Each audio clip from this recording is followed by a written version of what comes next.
Hear ye, hear ye, hear ye. All parties having anything to do before the Honorable First Justice Beverly Canoni, now sitting in the ghetto, Superior Court within the Fuller County of Norfolk.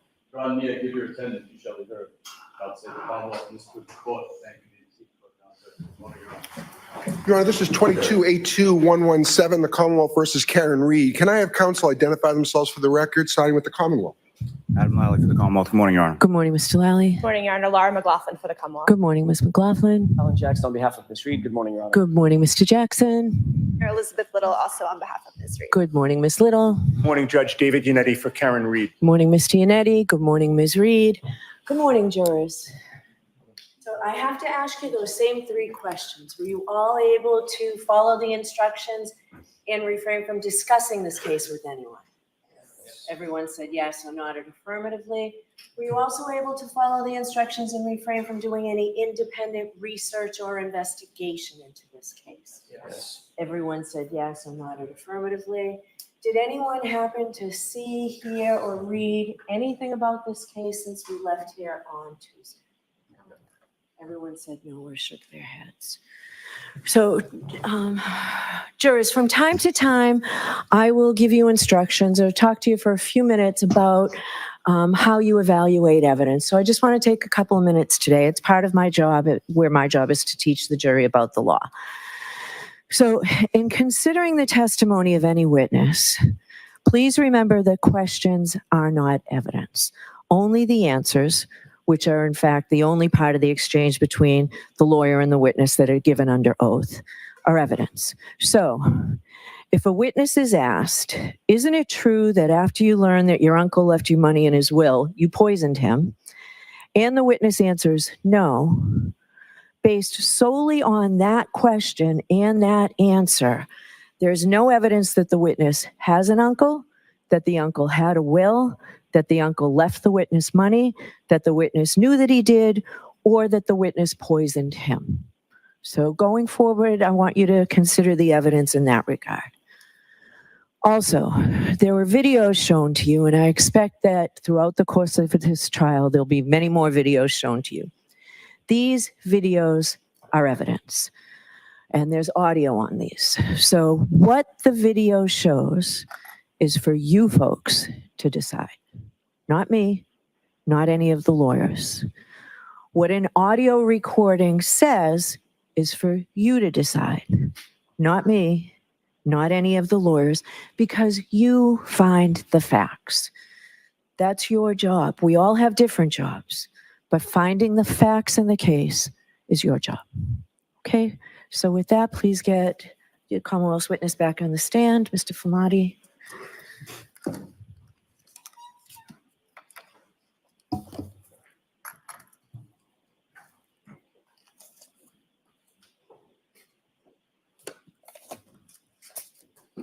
Jim?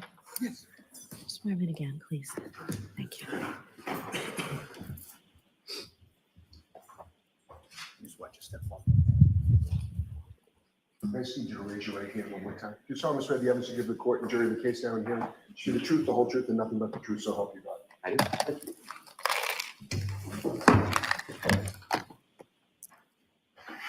All right, Mr. Lally, whenever you're ready. Thank you, Your Honor. Before I begin, may I just approach the witness to return Exhibit 1? Sure.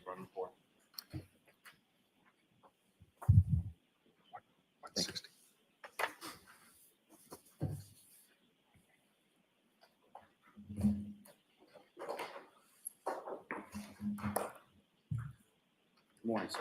Good morning.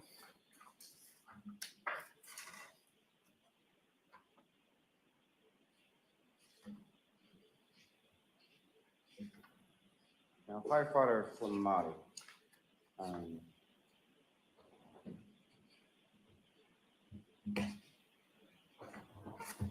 When we had left off the other day, you had arrived in the area of 34 Fairview Road, is that correct? Correct. And when you arrived there, what, if anything, did you do upon your arrival?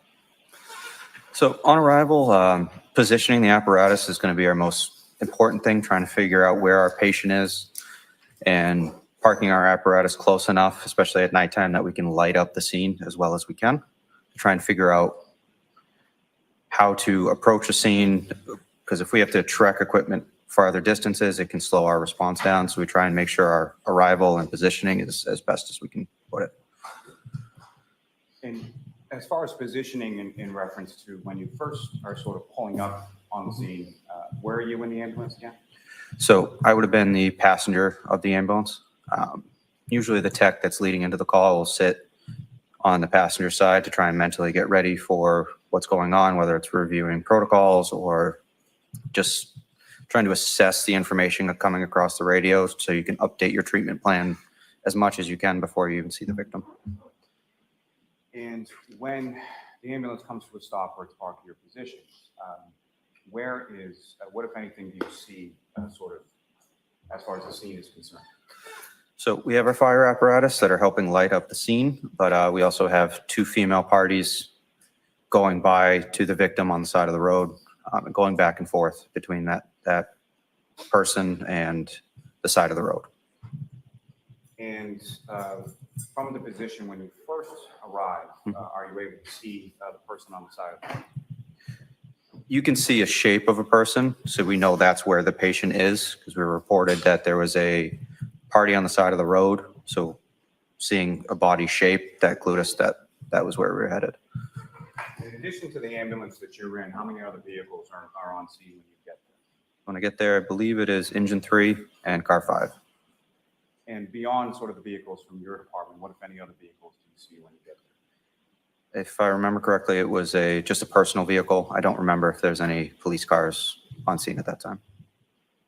And from your orientation when you pull up, where is the body positioned? To your left, to your right, or something? To my left. And so after the ambulance is positioned, what do you do? So then it's going to be bringing all the equipment over to the patient's side to be able to extricate them from that situation, whether it's a house or a street or a road.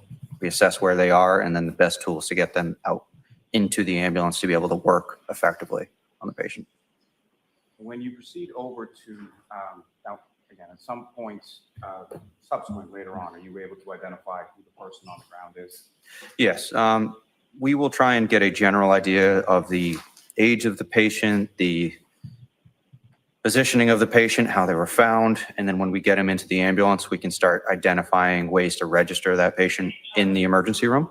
So identifiers, whether it's a license or witnesses, or we try and figure out who they are so they can get registered at the hospital. And at some point, were you able to identify who this person was? That's correct. His wallet was in his pocket, and we were able to grab his license. And who were you able to identify? That was John O'Keefe. And so with reference to Mr. O'Keefe, when you first observed him on the ground, how far away from the street or the roadway is he at that point? I'd say approximately 10 feet away from the road. And how is he positioned as far as how is his body positioned on the ground? I'd have to review, but I believe he was supine on his back. Just in general terms, first, when you're responding to a call of this nature, what are some of the protocols or that you were speaking about? What is it that you're seeking to do or assess when you first arrive?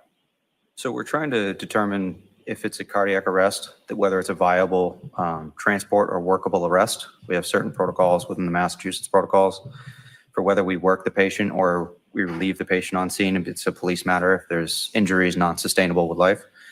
So we're trying to make that assessment before we make any decisions. Let me stop you there just for 1 second. You use a term as far as cardiac arrest. Based on your training experience, what do you understand that term?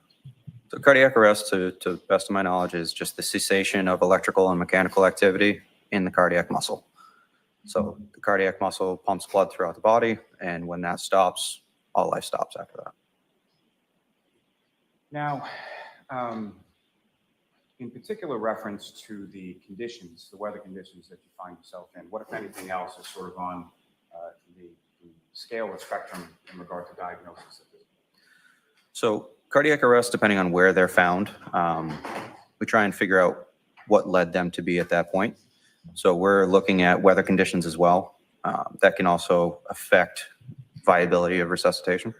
So due to the extreme weather, extreme cold, we'll attempt resuscitation on that patient. due to the fact that it'll prolong viability of the arrest or ability to recover from cardiac arrest afterwards. So weather is definitely a key factor in where they are found. And you're familiar with the term based on your training experience called hypothermia? Correct.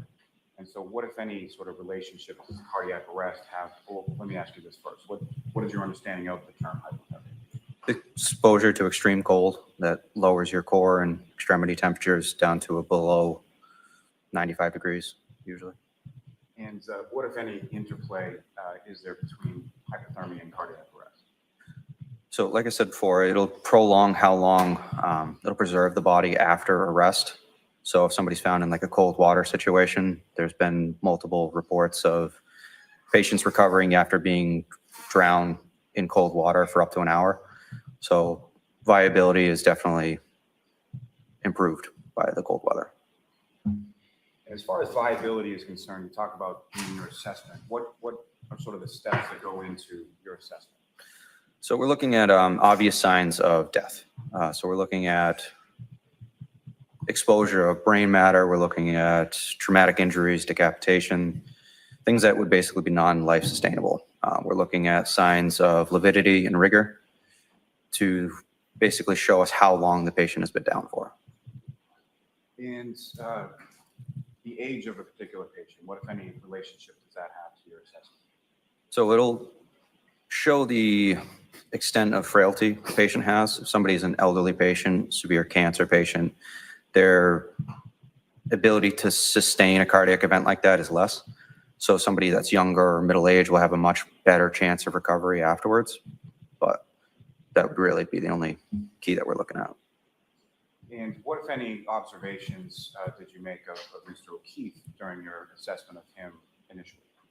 Just that he was a middle-aged male, and that was all we had. And as far as the other things that you were talking about, as far as viability or resuscitation, what, if anything, did you observe with reference to Mr. O'Keefe in regard to that? So with viability, we were looking at any rigidity or rigor in the body, or lividity or separation of blood.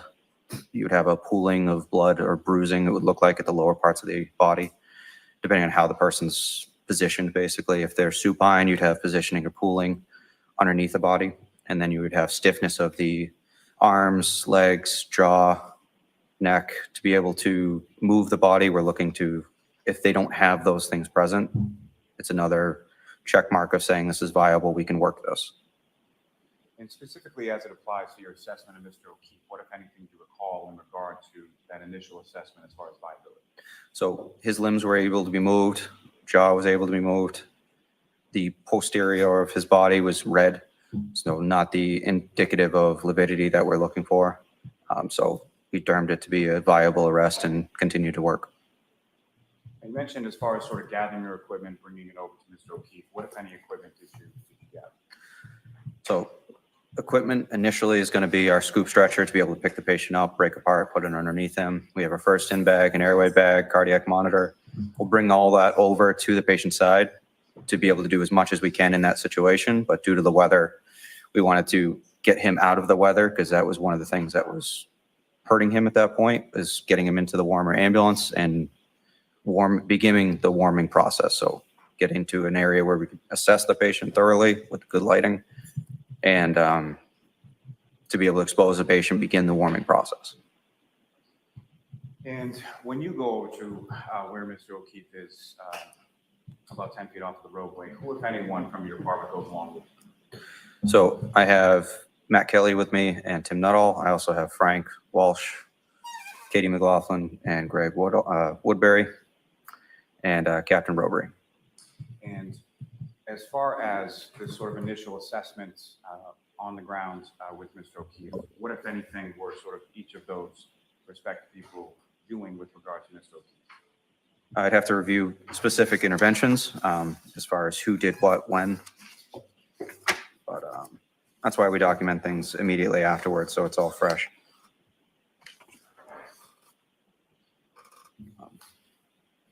So CPR was initiated by me, and ALS assessment as well. So I can go over individual interventions if you'd like, but it's really your call. And for the record, sir, you're looking at exhibit number 160. And what page of that are you looking at? It says 205 of my EMS report, but there's also the ANFIRS report on the top as well.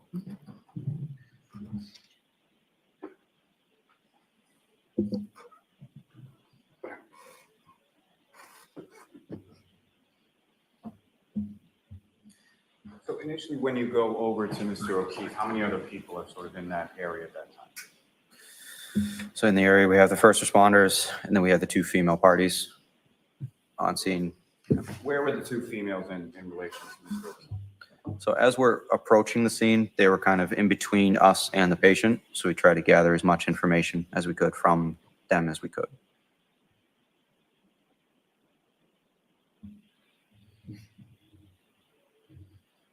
So once you make that determination as far as viability of resuscitative efforts, sort of specifically, what are you and the other firefighters doing in regard to those efforts with Mr. O'Keefe? So we're beginning CPR. We're trying to establish good quality CPR, get the patient onto our stretcher, begin an IO, start medication, start ventilating the patient. All this,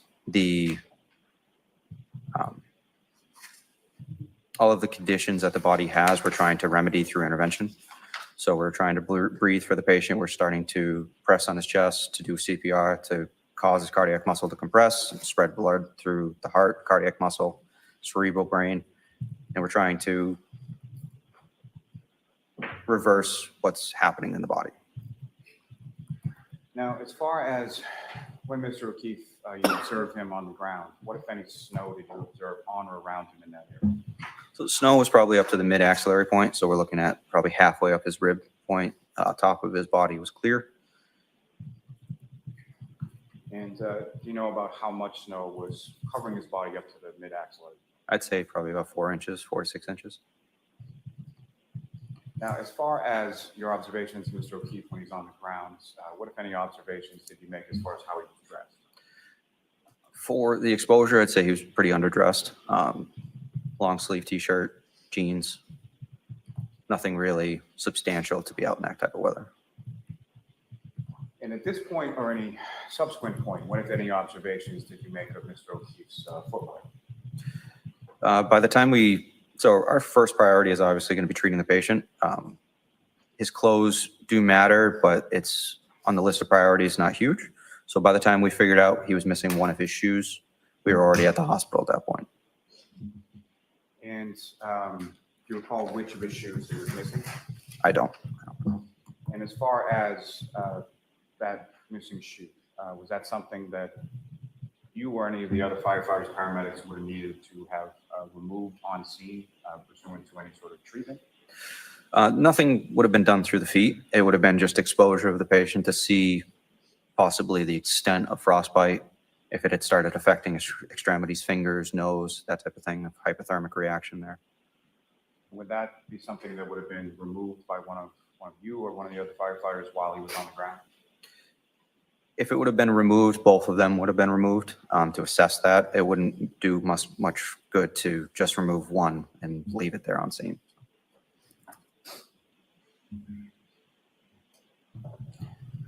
Now, as far as the 2 females that you observed, did they sort of remain in the same position you initially observed them? Did they move around or something else? They kind of cleared a little bit away from the scene. I would say they moved off to the right of the apparatus so we could work on the patient at that time. And what, if any, conversation or what, if anything, did you ask either of those 2? So how the patient was found and what brought them to that situation is critical. So we're trying to figure out as much information, past medical history that we can of the patient. So we're trying to find somebody who has knowledge of the event. So as we approach the scene, begin to talk to one of the females. What is going on? Why are they there? What happened? And you say you're speaking of one of the 2 females, is that correct? That's correct. You see any of those females in the courtroom today? That's correct. Miss Reed. Could you just identify as to where Ms. Reed is seated or an article of clothing? Right there. I can just ask the record reflect identification. Okay. Now, with regard to one of the two females that you were talking to, was that Ms. Reed or was that somebody else? That was Miss Reed. And why, if at all, were you talking to her versus one of the other females that you observed? She seemed to be the one that was most personally affected by it, so figured she'd had the most information about why the person was there. And what, if any, observations did you make of her in regard to your conclusion that she was the one who seemed the most personally affected by it? She was the most distressed on scene, obviously upset, so personally related to or had a kind of relationship with the person.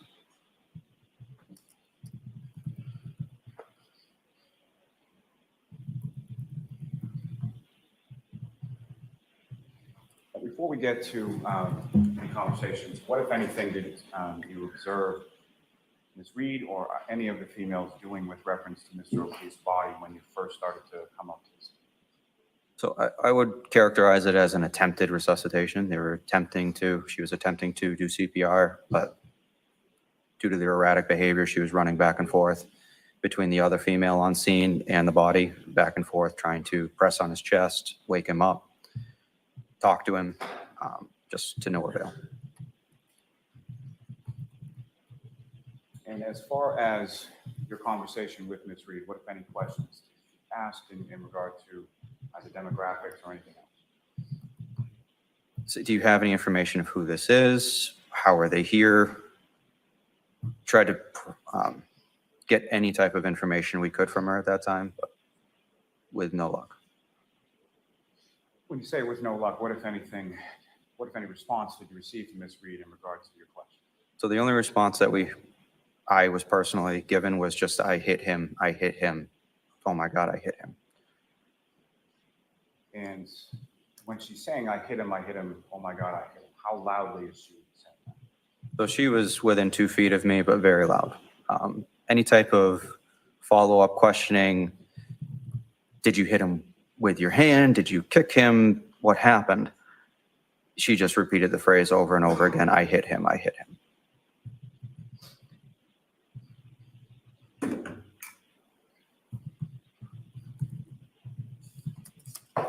And just to be clear, where does this conversation occur? This was as we're bringing equipment over to the patient.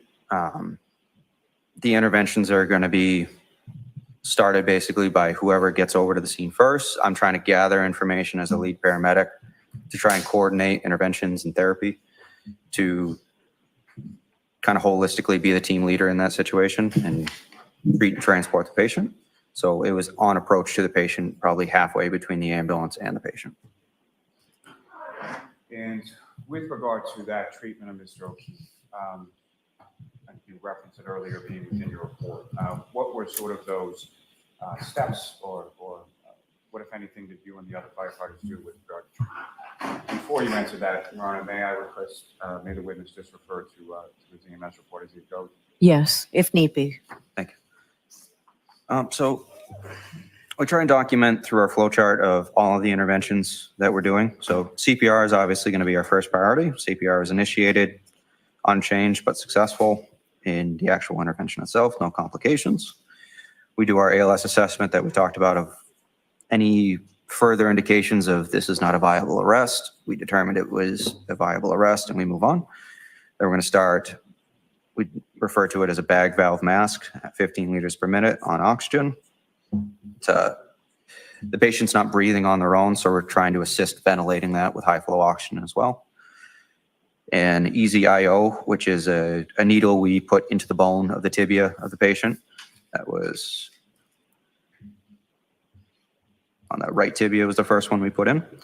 We're going to be putting in warm fluid. We have a warmer in the back to be able to bring up the core temperature. Then we start with epinephrine, 1 milligram through that IO. If I could just stop you there for 1 second. When you say as far as IO and put it into the leg, how is that sort of inserted into the leg? So we have two different methods we can do. We have a drill, a power drill that drills through the outer layer of the bone into the capillary area of the bone, the soft, spongy material. So we drill through that, or we can do it by hand if that fails. And when it comes to the epinephrine, what is sort of the purpose of that medication? And what are you trying to do with that medication? So that medication will improve, it's a vasoconstrictor. It'll cause the vasculature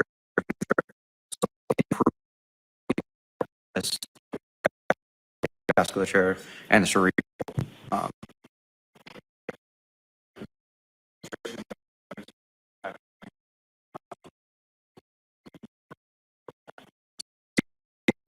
Every 3 to 5 minutes during the cardiac arrest to try and bring them over to the hospital so it continues that entire time unless there's a rhythm change or that can change our algorithm of how we approach the patient.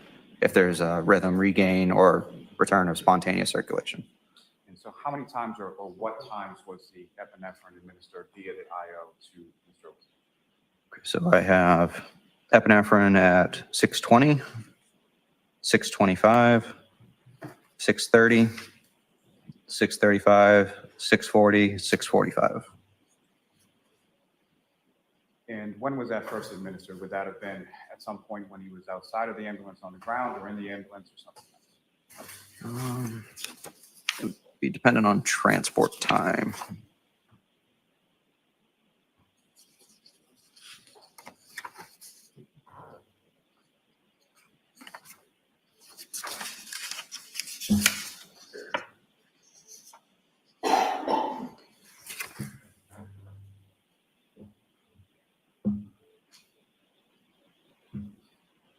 So we're at patient side at 6:15, transport 6:27. So best estimation would have been inside of the ambulance at that point.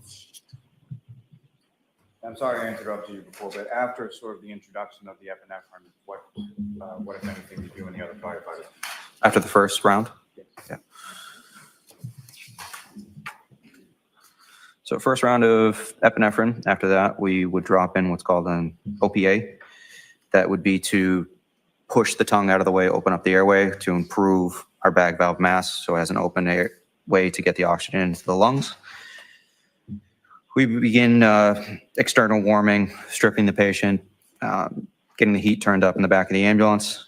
We would then switch over from manual CPR done by hand to a mechanical CPR device to ensure adequate, consistent CPR compressions of the chest. It was a Lucas device. Put that on the patient. And then we continue with another round of epi. Patient's starting to warm up this time, so we would do suction at that point to try and suction fluid out of the airway to improve ventilation efforts. Another round of epi is done. We have another suction, this time through a deep suction via the endotracheal tube.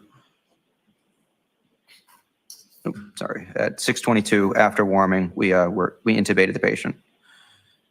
We have a 7.5 tube paced at 27 centimeters, and then verified through various means, through chest rise, auscultation, waveform, and tidal CO2. So we had complications listed as patient vomiting, aspirating. Suction was then done with a rigid tip suction device. After successful intubation, we then suctioned via French tube through the airway established. Jump back up to 6:31. Another IO line was established on the opposite tibia on the left side. And then another 3 rounds of epi and then arrival at the hospital. What was the arrival time at the hospital?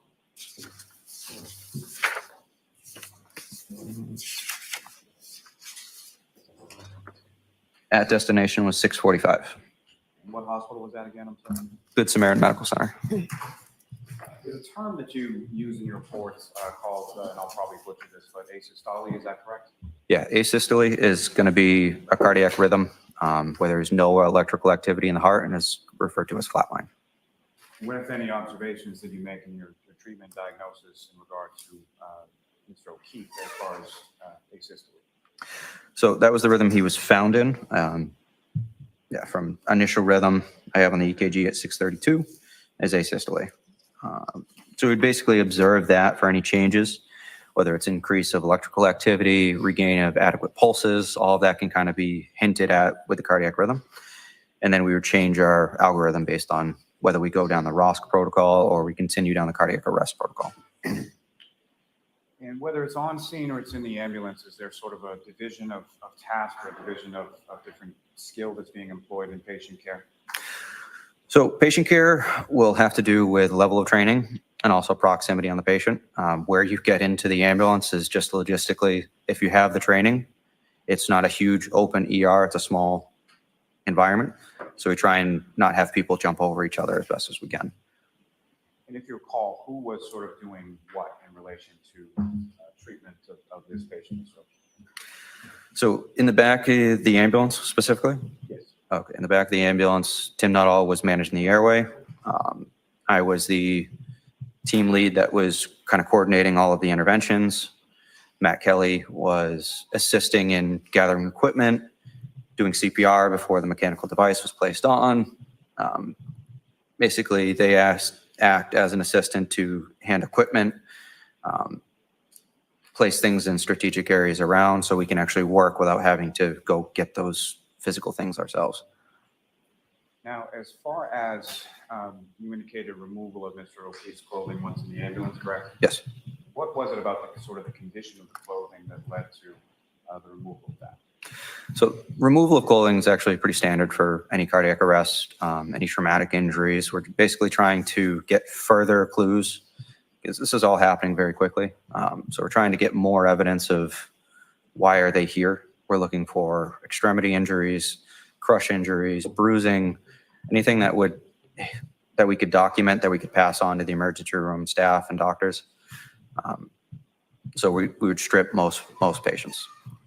And as far as were you involved personally, as far as sort of the cutting of the clothing and stripping the patient? Yes. And upon removal of the clothing, what, if anything, did you observe as to sort of the condition of the clothing or texture of the clothing at that point? Condition seemed pretty well intact, but just wet and cold. And what, if any, relationship would the wet and cold clothing have to any of the diagnoses that you were running through in regard to this dose?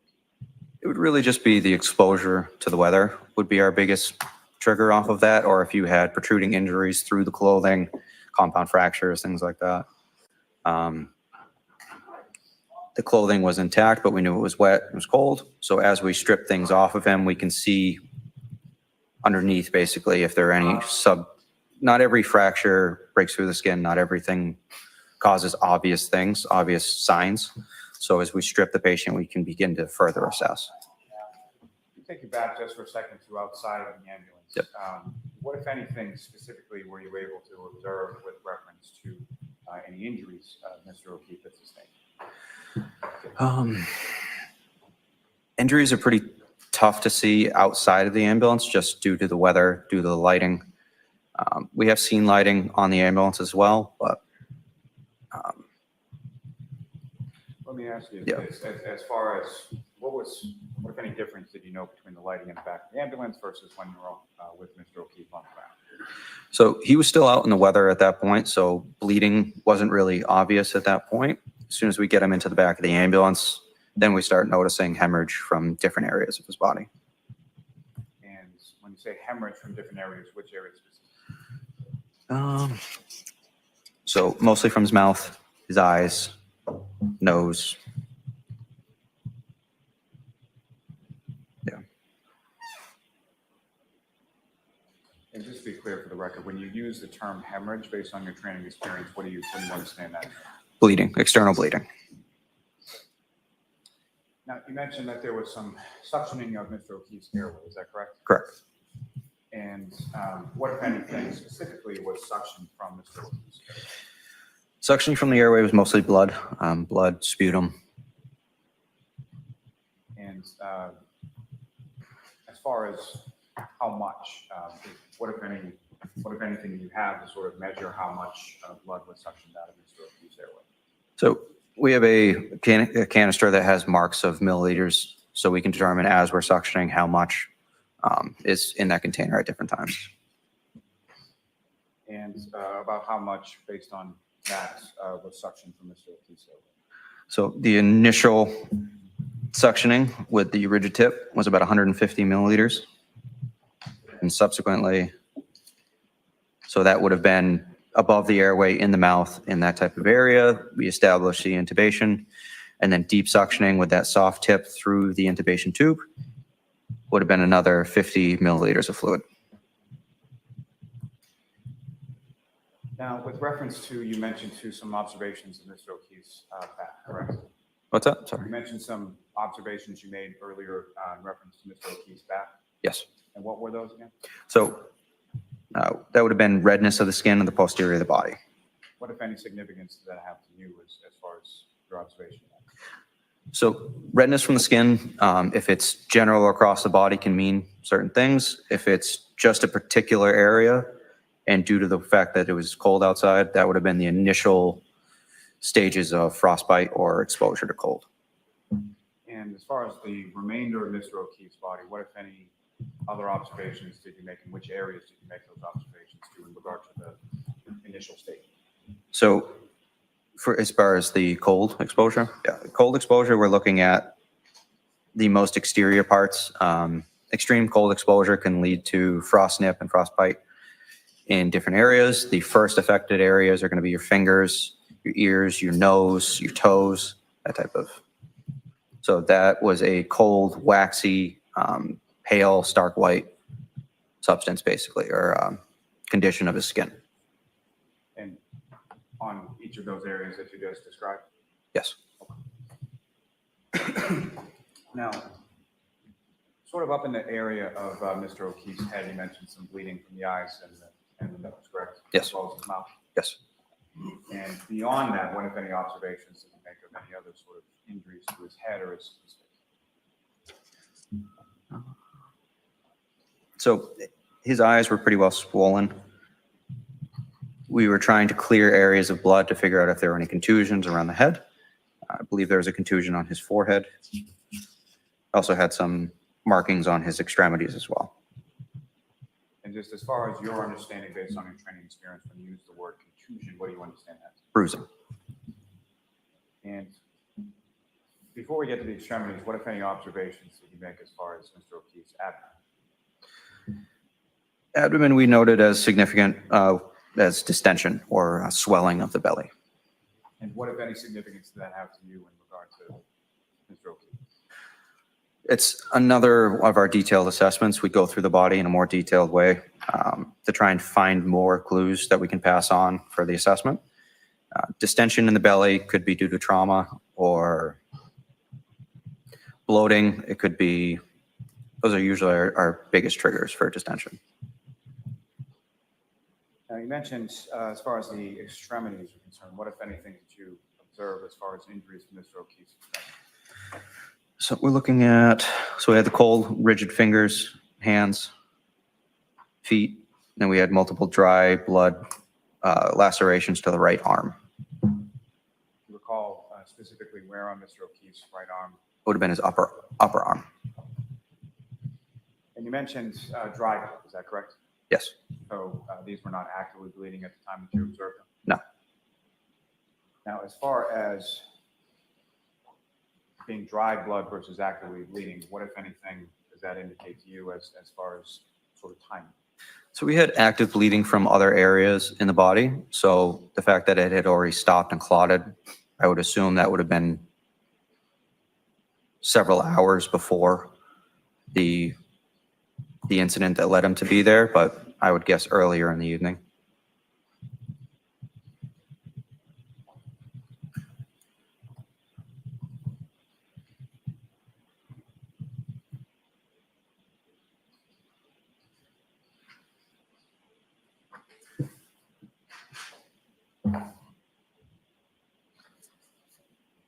Now, as far as the history is concerned, your attempts on scene, and then what, if any, attempts were made subsequent when you were in the ambulance to obtain any sort of history of how Mr. O'Keefe came to be there, or what, if anything, caused the injuries you observed?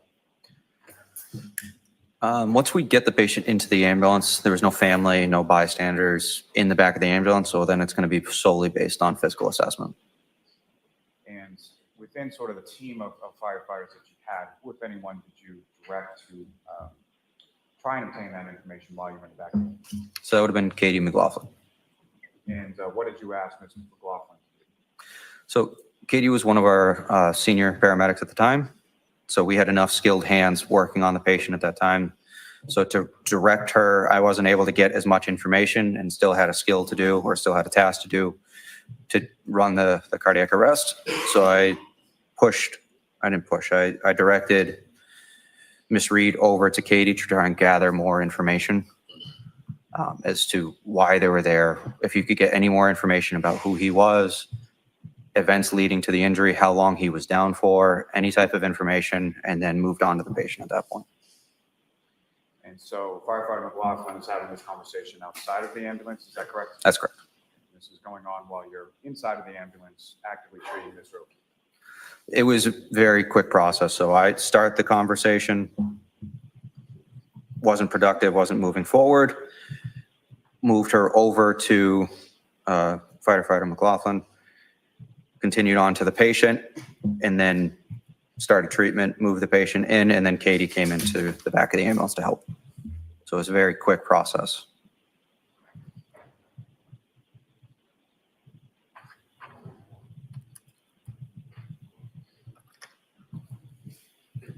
Now, as far as Ms. Roque's eyes were concerned, what, if any, observations further did you make as far as Ms. Roque's eyes? So both eyes were swollen and bleeding. What, if any, observations were you able to make of his pupils? I'm sorry, what? Pupils? Pupils.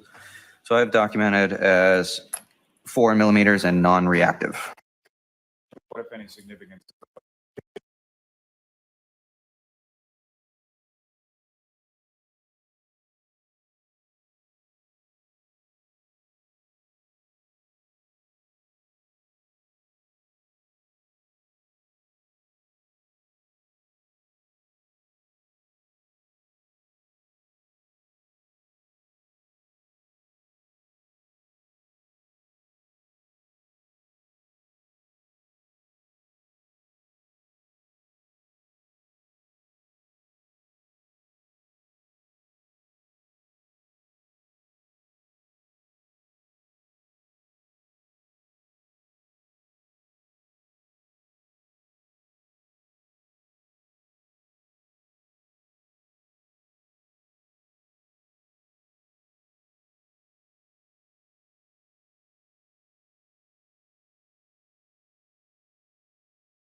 Physically go with Ms. Roque, or how does that work?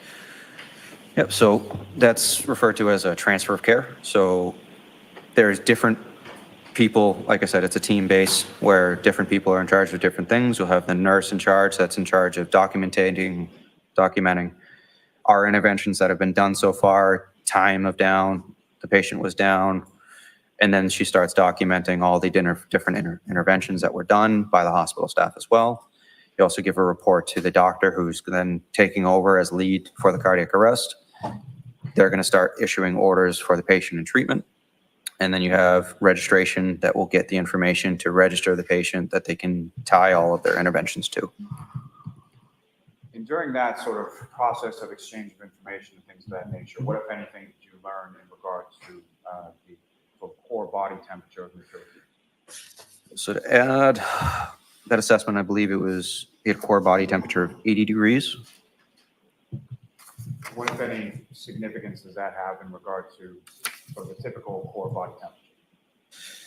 Typical core body temperature is going to be in the high 90s, where body temperature being at 80 with a rectal temp of core temp is going to be extreme hypothermia. Now,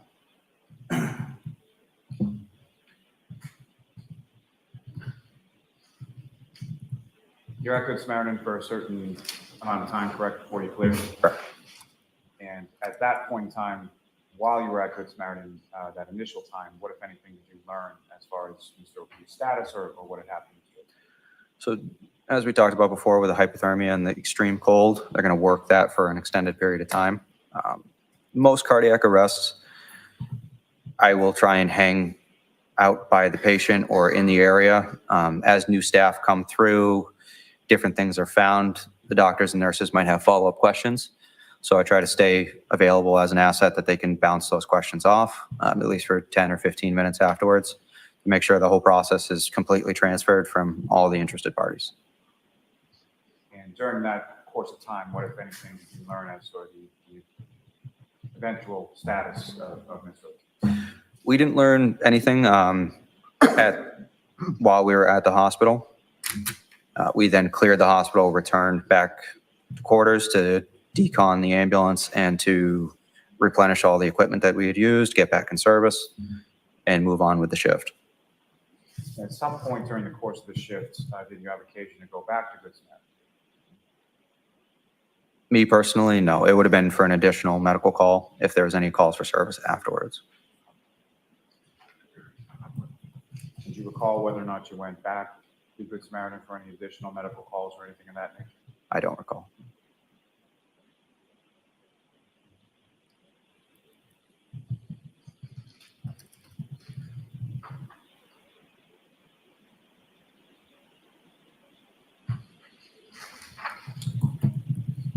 So if I could direct your attention to the screen just over there. Ms. Gilman, if I could please have exhibit number 9.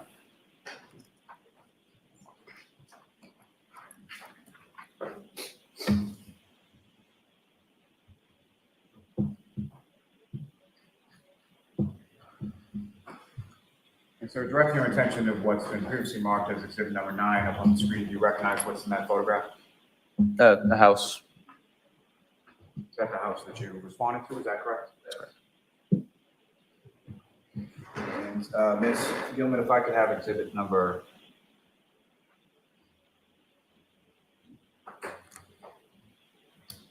Ms. Gilman, if I could have exhibit number 14.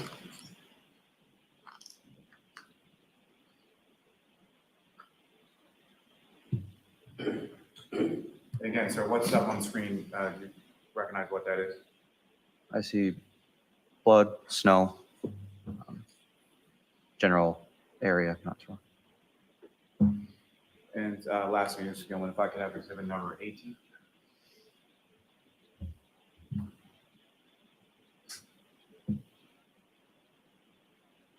And again, firefighter Flamati, do you recognize what's depicted up on screen as exhibit number 18? Yes. May I approach the witness room? Yes. Thank you very much. So, sir, I'm going to hand you a laser pointer. Basically, just press on this button here and point this direction on the screen.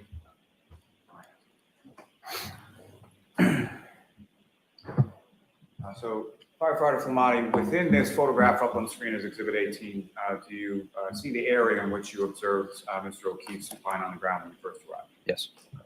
And using that laser pointer, could you direct the jury's attention to where in this photograph you observed Mr. O'Keefe when you initially arrived?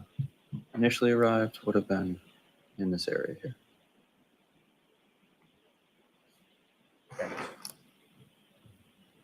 Just one moment, Your Honor. Yes.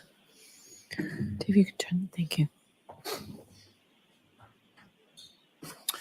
Nothing further for this witness at this time, Your Honor. All right, cross-examination. Thank you, Your Honor.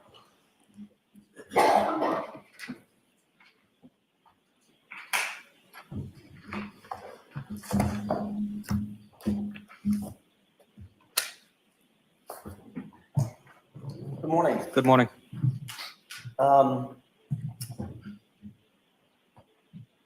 I'd like to start sort of at the beginning. When you first arrived Yes. at the location, you indicated that you could in fact see the body from your perspective, correct? I could see a body, yes. And I think you indicated the shape of the body. Yeah. Couldn't tell if it was female or male. No. But obviously looked like a human figure. Yes, Okay. That drew your attention to the left side of the ambulance as you were approaching, correct? yes, And you're sitting on the right side, which means you're sort of the furthest away from that figure from the perspective of the ambulance. and the ambulance, yes. And you had no problem making out that figure in the snow.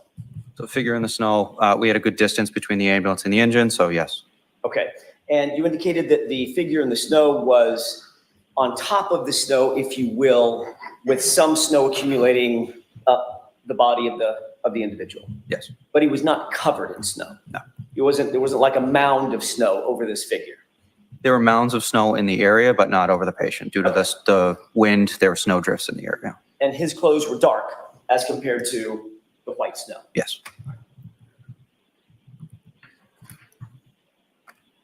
I want to ask you a couple of quick questions about some of the last conversation you had with Mr. Lally about the injuries. You did note that Mr. O'Keefe had a laceration over his right eye, correct? No, over his right eye, Over his right eye. there's a contusion over the eye, Okay, and your definition of a contusion is, bruising. was it also swollen? There was swelling around the eyes and a little bit of contusion and bruising around. Did you see an actively bleeding laceration over his right eye? I don't recall. You don't remember that? What about his left eye? Both eyes were pretty well swollen shut. What about not from the nostrils, but on the skin on the nose? Did you note a laceration or multiple lacerations on the nose? So due to the bleeding that was coming from the orifices, trying to clean the area and find exactly where it's from is sometimes difficult. So we can just say it was bleeding in that area. Okay, so you can't define, as you sit here, you don't remember if it was bleeding from the nostril or from a laceration on the nose? I believe it was the nostrils. Okay. Are you saying that there was no laceration on the skin of the nose, or you just don't recall it? On the top of the nose, no, I don't know. I'm sorry, On the top of the nose, I don't recall. you don't recall, okay. With regard to his abdomen, you indicated that it was distended. Yes. Medical term for swollen. Yep. You said that could be from trauma or it could be just bloating, correct? Correct. Did you notice any contusions on his abdomen? No. Any skin that was abraded? No. Or cut? No. So there was no bruising, no contusion, but there was a distension, correct? Yes. So there was no visible trauma to the abdomen. Visible trauma doesn't really matter to internal trauma. It's not always indicative one way or the other. So my question was, did you see any visible trauma on his abdomen? No. Okay. But you did note that it was bloated. That it was distended, yeah. Okay.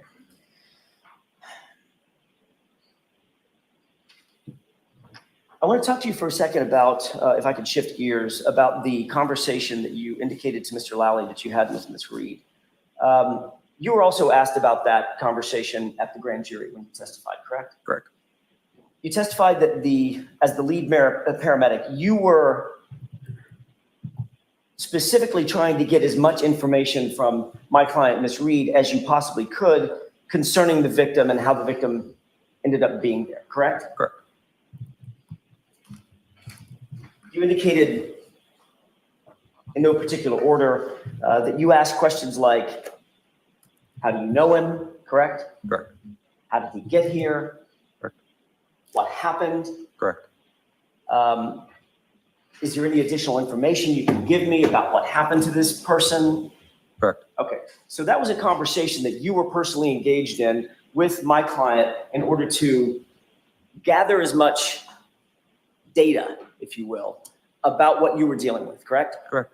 But your focus was, when you first arrived, your focus is, I need to attend to the patient, correct? Correct.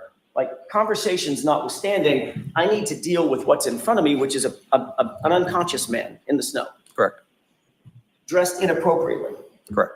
and possibly freezing to death. Correct. But you did say that you had enough of a conversation with Ms. Reed that she answered you and said something to the effect of, I hit him, oh my God, I hit him. Correct. So then you followed up on that conversation, correct? As much as I could, yes. As a matter of fact, you said that you asked her additional elaborating questions. Correct. Well, did you hit him in the face? Or did you kick him? Or did you hit him with your hand? Okay. So that's a conversation that you're having with Ms. Reed face to face. Correct. You're talking to her, you're looking her in the eyes, she's looking you in the eyes, you're standing still, and you're attempting as best you can to converse with this woman so that you can gather as much information as you possibly can as you attend to the victim.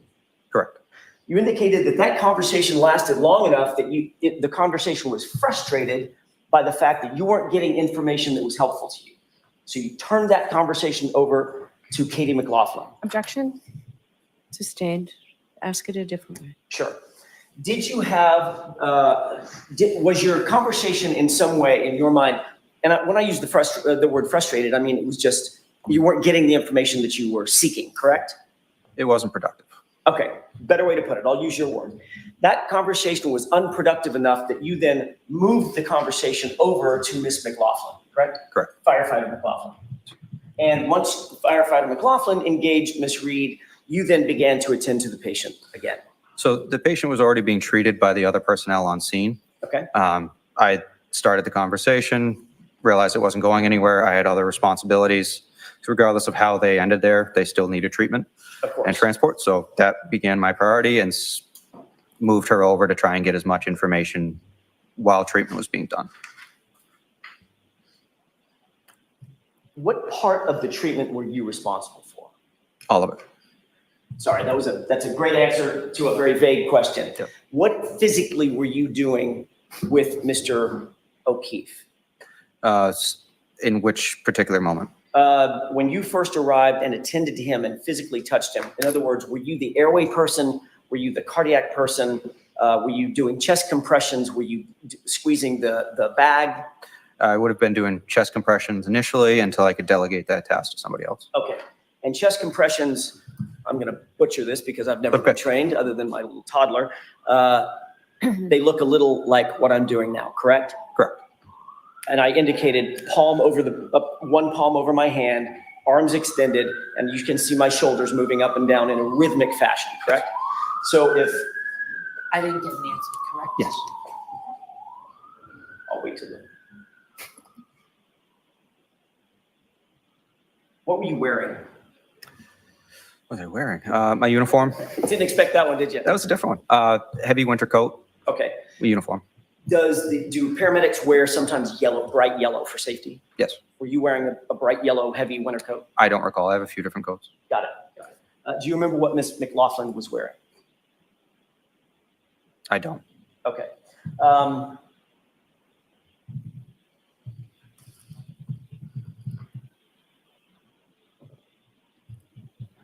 That conversation that you had with Ms. Reed at the scene, that had to have lasted, I'm not guessing it was very long, but it had to have lasted a minute At most, yeah. at most. Once you finished your conversation with Ms. Reed, did you then start attending specifically to the chest compressions and the high-level CPR that we've heard so much about from your colleague? Yes. As you're doing the CPR on the scene, that high-level CPR, high-quality CPR, was Mr. O'Keefe then moved to the scoop, which would then facilitate getting him on a gurney. Correct. That gurney was then moved between a couple of patrol cars, cruisers, and into the ambulance, correct? Correct. Once you were in the ambulance, the first priority is to get this person warm. Is that right? First priority is always going to be CPR. The secondary would be getting them warmed up. Okay. So obviously, when you got into the ambulance, you would shut the doors. There's a heater on in the ambulance. Yes. You never came back out of that ambulance after you got Mr. O'Keefe into the ambulance, did you? No. Okay. And you were in there with firefighter Nuttall at the time? Nuttall and Kelly. And firefighter McLaughlin was outside the ambulance doing whatever she was doing. Correct. Okay. Initially, and then she came in afterwards to Obviously. assist. Yeah. And did I hear you correctly, when firefighter McLaughlin got in the ambulance, she took over the driving responsibilities? So there's two different compartments. They're not connected. There's a little window between the two areas. So she assisted with interventions in the back. And then after we had established everything we needed to on scene to begin transport, she then got out and then started driving. Got it. Thank you. I'd like to play, but first I'd like to have marked, I think it's already been marked, Exhibit 379. It's a video, a snippet of a video. It's probably 3 minutes long. It's not that long. I'd like to play that portion of the video for you. And when it's done, firefighter Nuttall, sorry, I'm looking at the wrong notes. Firefighter Famati, which is not that easy to say. Did a great job. I'm going to ask you to show me exactly where on the video, if you can, that you had this conversation With the laser pointer? with my client. Yes, you can use the laser pointer as you wish. This is just to orient you, if I may, Your Honor. The top, this, let me see if I can do this. There we go. The top is a dash cam from one cruiser. So I'm gonna see counsel at sidebar for a second, please.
For this, until we pause it, I'm going to ask you to focus your attention on the top dash cam video. Go ahead and play that.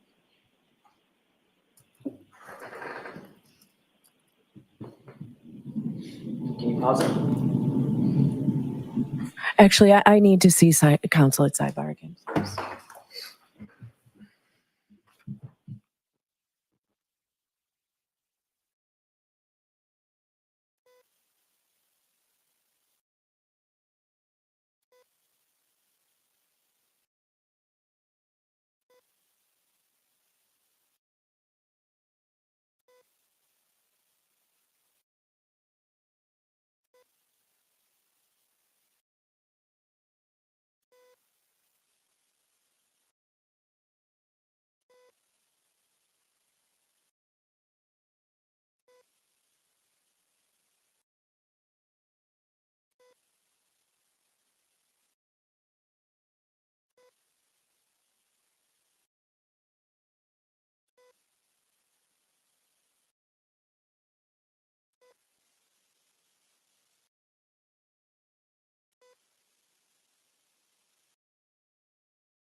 Folks, we'll take a 15-minute recess.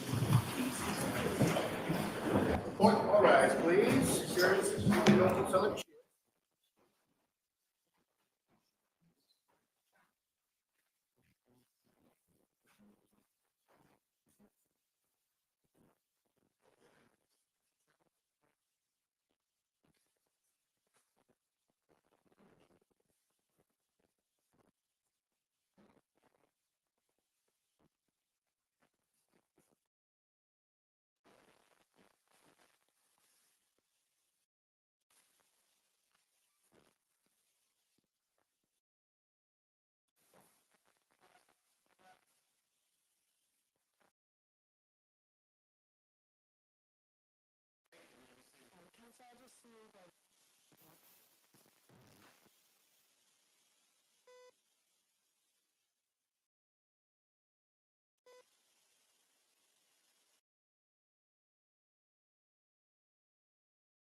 You are muted.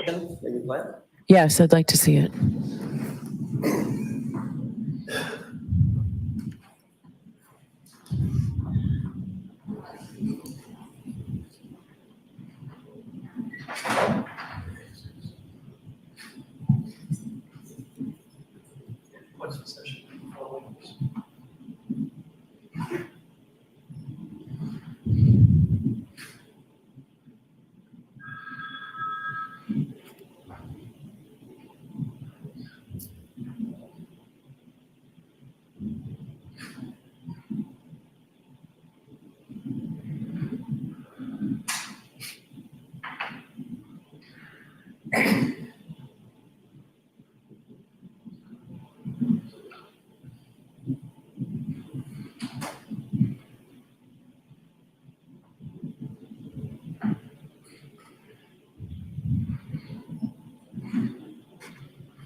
stop.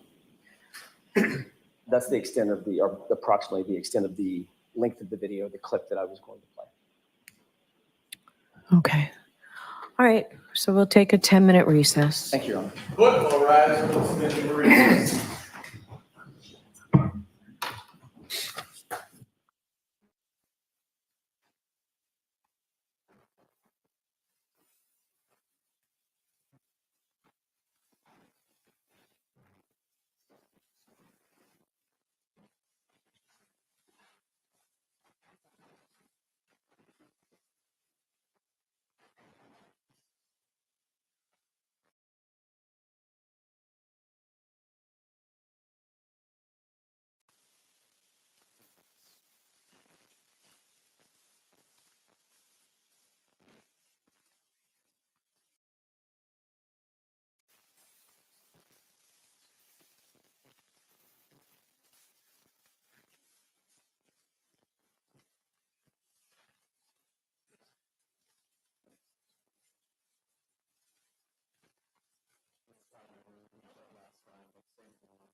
Why doesn't counsel come to sidebar while the jurors are coming in?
Sure.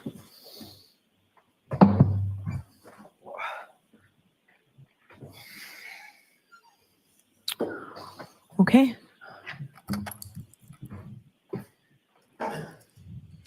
Thank you, Your Honor.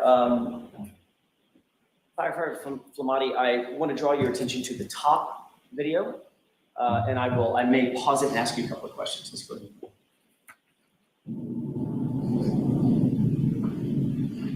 Pause. Did you see a person run into the screen? Yes. Run into the frame, rather, from screen left? Yes. Who's that? I don't recall. Okay. Let's go ahead and play it. And pause. I want to draw your attention to the left side of the top video. Did you see somebody wearing a bright yellow jacket? If you could rewind it, I'd look at that Why area. don't I play it forward? Okay. And see if you see that.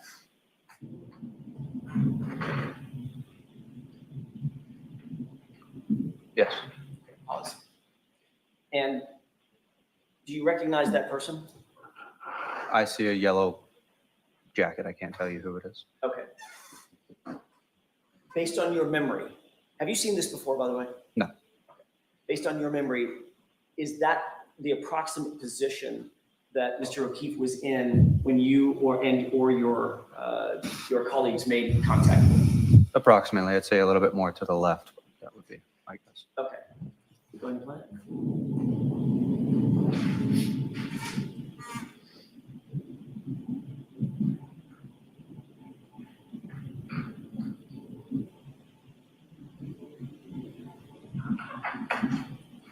Go ahead, pause it.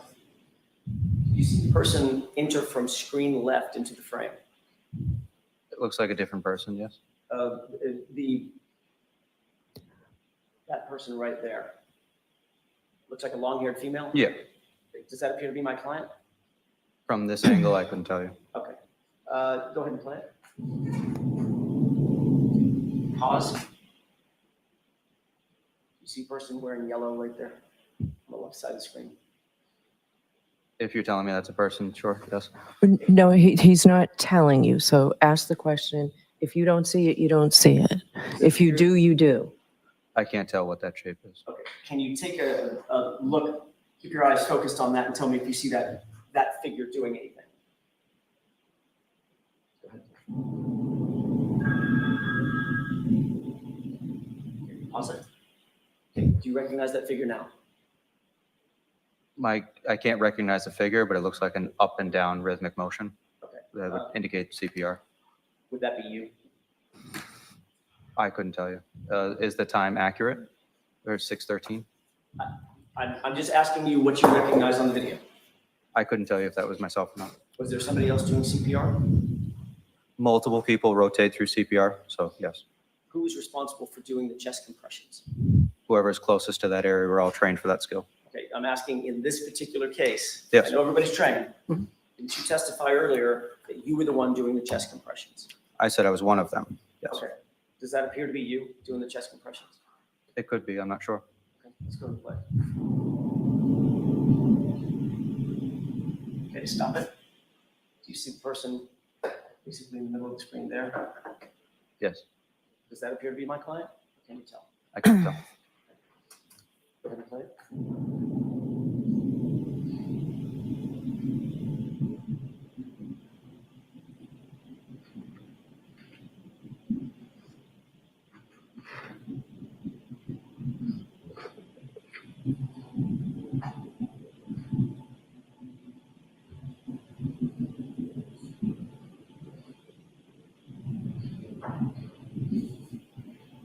Pause it. You see individuals entering from screen right. Yes. Who does that appear to be in the yellow jacket? That build would have been probably, it could have been firefighter Kelly or it could have been McLaughlin. Okay, and who's the person trailing the gurney? Right. I can't tell. Okay, let's go ahead and play.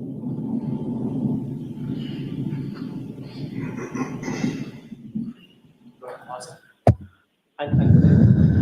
The person in the hood just obscured that figure. Did you see that figure standing on the other side of the person in the hood? No. Okay, go ahead and play it.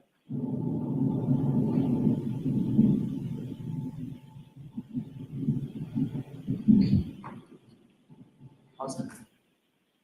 The activity that's going on just to the sort of left side of the SUV in the frame, can you describe for the jurors what that activity is? So that would be lowering the stretcher to get ready to load the patient on. Okay. Go ahead and play it. And now pause it. Now, this person now appears to be facing the camera. Do you now recognize that person? I don't. Go ahead.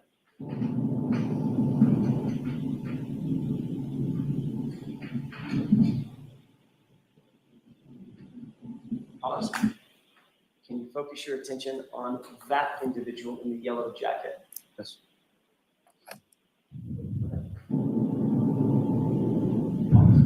What does that person seem to be doing? CPR. Which part of the CPR? Chest compressions. Sorry, I didn't mean to talk over you. It's okay. Chest compressions. I want to make sure that Nancy can get down what we're both saying. So which part of the CPR? Chest compressions. Thank you. Is that you? I don't know. Okay. At this point, you have no idea whether or not you don't remember whether you were the one doing chest compressions when he was moved from the ground to the gurney? I don't recall. But you did earlier testify you were doing chest compressions. I did at some point during this call, yes. Okay. In the entire length of this video, Mhm. do you see anybody else trade off from that person doing chest compressions from the time the person was on the ground to the gurney? Or is that the same person? It could be the same person. I'm not sure. Would you say that's probably you? Objection, Your Honor. Sustained. Okay, go ahead. Jurors disregard that.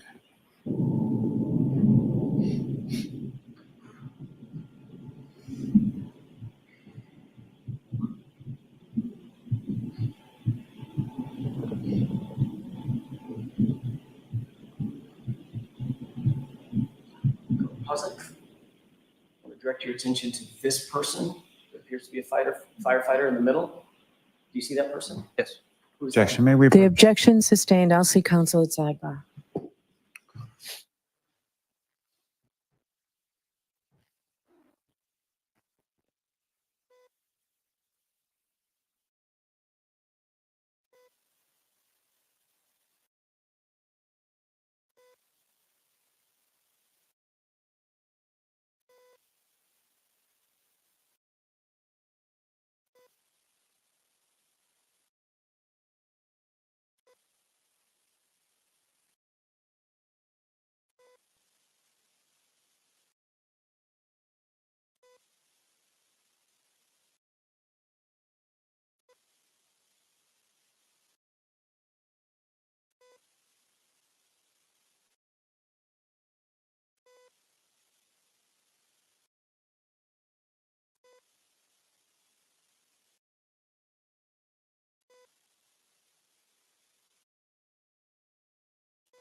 May I, Your Honor? Yes.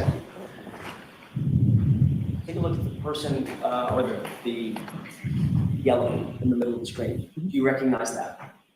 As a fire jacket, and build, I would guess it was either firefighter Kelly or. So we don't want you to guess. My best estimation would be firefighter McLaughlin.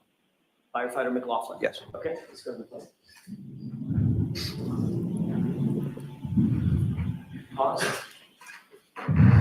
Recognize the person in the yellow jacket to the right of who you just described as firefighter McLaughlin? No. What is that person doing apparently? My guess would be, Not even an estimate. Do you know? I don't know. Next question. Go ahead and play. Okay. Pause. At that point, did you join your colleagues in placing Mr. O'Keefe into the ambulance? Yes. Okay. Based on that, did that appear to be you following the gurney in the yellow jacket over to the ambulance? Yes. Okay. And who is the lead firefighter? When I say lead, I mean the one to the right, leading the gurney on the front side of the gurney. I'm not sure. Okay. One of your colleagues, though. Yes. What did you do once you left the frame? Where did you go? That would have been into the ambulance. And as you earlier indicated, shut the doors, correct? Correct. Okay. And you never came back out? No. Okay. I'd like to draw your attention to the lower video. Okay. And we're just going to let that play for a couple of minutes and see if you recognize anything. I'll ask you to pause it in just a second.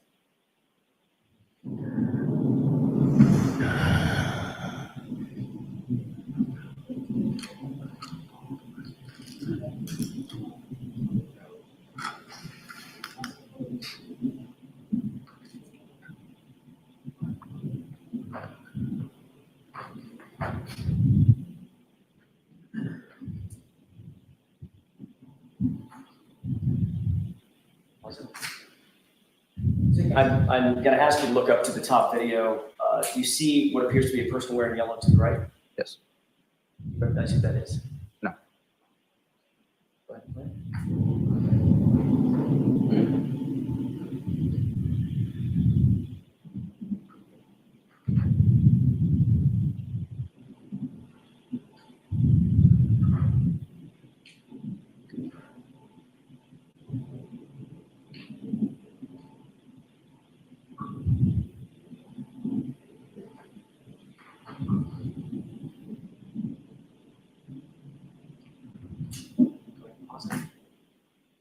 Looking at the lower video, do you see what appears to be a vehicle in the middle of the screen? Yes. What is that? That is an ambulance. Does that appear to be the ambulance that you arrived in? Yes. And that's the ambulance that you took Mr. O'Keefe to? Yes. The doors are closed? Yes. Are you in the ambulance at this point? I'm not sure. Well, if this was, let me just ask it a different way. If this was running continuously, Yeah. no pauses, you've already taken Mr. O'Keefe to the ambulance, would you have gotten in the ambulance? I don't recall. Well, I mean, you're not standing outside the ambulance. So if you know the answer. I don't know. Next question. You have no idea whether you're in the ambulance or not at this point. At this point, no. Okay. Would you have gone anyplace else when you left the frame? Could have been to gather equipment, but for certain, I don't know. Where would Mr. O'Keefe have been? Been in the ambulance? Again, don't know for certain. Could have been or was in the ambulance? At this time, I don't know. Okay. Let's go ahead and play. Stop. Okay. Taking a look at both screens, you see the group of people, including the individual with the yellow jacket at the bottom screen, Yes. that appear to be the same from a different angle, same group of people, including the person with the yellow jacket on the top screen. Yes. Who was the person that was directed to get the medical history from my client? McLaughlin. You believe that's Miss McLaughlin? No. You don't think that's her? I'd have to rewind to know where she went. Well, let me ask you a couple of other questions. In the bottom screen, you see a police officer? Yes. You see a woman with long hair standing next to the police officer? Yes. That appeared to be my client. Yes, There's an individual with a fire jacket on, right? yes, And Ms. McLaughlin was directed to get medical history and interview my client, correct? yes. That appear to be what she's doing right there? Objection, Your Honor. Sustained. At this point, where do you believe you were now? I don't remember. Think you might have been in the ambulance? I don't remember. You testified earlier, and this has been a continuously running video on the top, testified earlier that when you left the screen with that gurney, you got in the ambulance, correct? We headed that way, yes. So firefighter Flamati, it's not a trick question. Where did you go when you left the screen? It would have been to either gather equipment or to put the patient in the ambulance. Okay, when did what equipment did you need to gather? It would have been anything that was left by the patient's side, whether it was a first-in bag, airway bag, any other equipment, basically. You were doing chest compressions. I didn't state that. You didn't say that? I said I did chest compressions at some point. I didn't say I did them continuously throughout the call. So you just put John O'Keefe in the back of the ambulance and went to look for some equipment? Not what I said. So chest compressions were done continually throughout, whether they were done by me or by another provider, I can't tell you specifically. So when you left the screen and John O'Keefe is on the gurney, you're engaged in vital, life-saving, a vital life-saving endeavor, correct? Yes, That had to have been your focus, correct? that was at the time, yes. And you wanted to get him out of the cold, the weather, Yes, because it was inclement, it was freezing out, correct? yes, So you wanted to put him in the ambulance, right?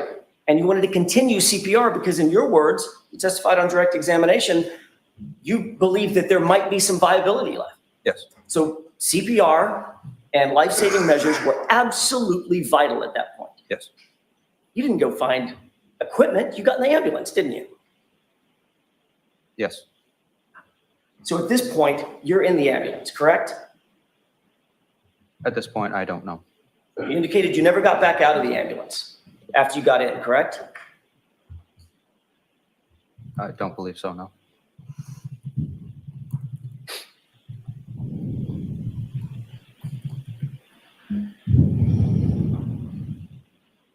Did you see any place in that video where you had any sort of detailed conversation with my client? No, Did you see any place in that video where you engaged my client and said, how'd you get here? What happened? And she said, I hit him. And you said, how'd you hit him? All the stuff that you testified earlier to. I didn't see that in the video, no. You indicated in a police report during an interview that you had with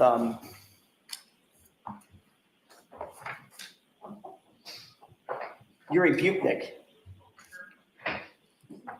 on February 8th.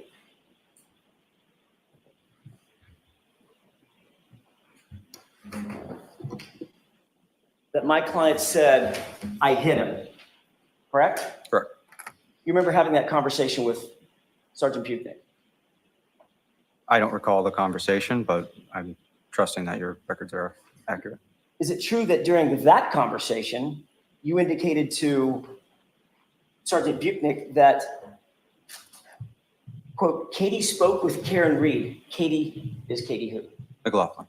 Katie spoke with Karen Reed, collecting medical history for the victim, and was also told by Karen that the last time she saw the victim was at 1 a.m. that morning. That is when Anthony, who's Anthony? Would have been myself. That is when Anthony heard Karen say, I hit him, I hit him. Is that what you told Sergeant Butnik? I don't recall. Does it appear that this is the time, firefighter Flamati, that Katie McLaughlin is getting a medical history from my client, or attempting to? I can't tell from the video, no. You do know, however, that during this time, you're in an ambulance probably 30 or 40 feet away with the doors closed.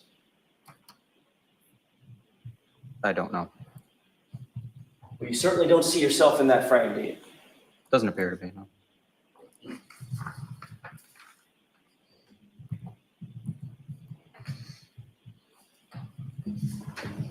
If we're done with the videos, can we take it down, Of please? course, yes, I think we are finished. Thank you, Your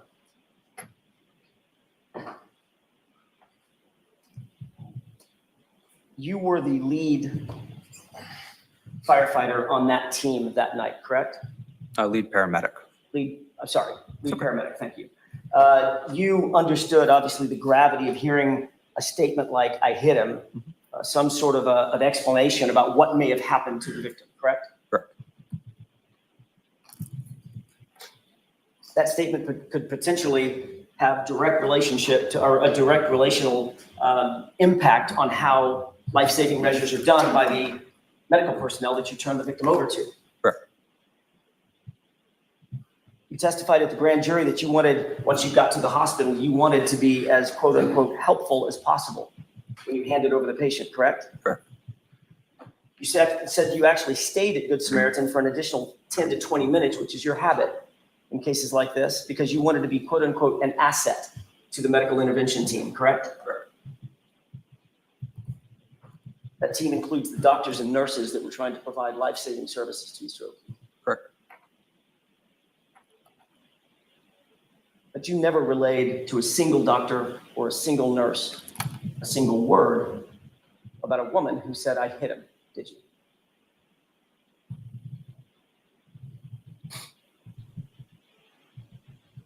Documentation for us ends at transfer of patient care. As far as my memory, I do remember relaying that information to the doctors and nurses. You do? Yes. Have you ever testified about that ever previous never- to this? Never been asked about that. Oh, nobody ever asked you, so you didn't tell anybody. In the court setting? No. Testified in front of a grand jury, didn't you? Yes. Mr. Lally asked you a bunch of questions. Yes. During the course of that conversation that was under oath, did you ever disclose that you told the doctors and the nurses that you heard a woman say, "I hit him"? I recall telling the doctors and nurses that there's a question of that the patient was hit by a vehicle or we don't know, is what I directly said to the doctors and nurses. You directly told the doctors and nurses that there was a question about whether or not he was hit by a vehicle, right? Yes. Have you ever said that in any context, either to the police or in a grand jury before today? I don't recall.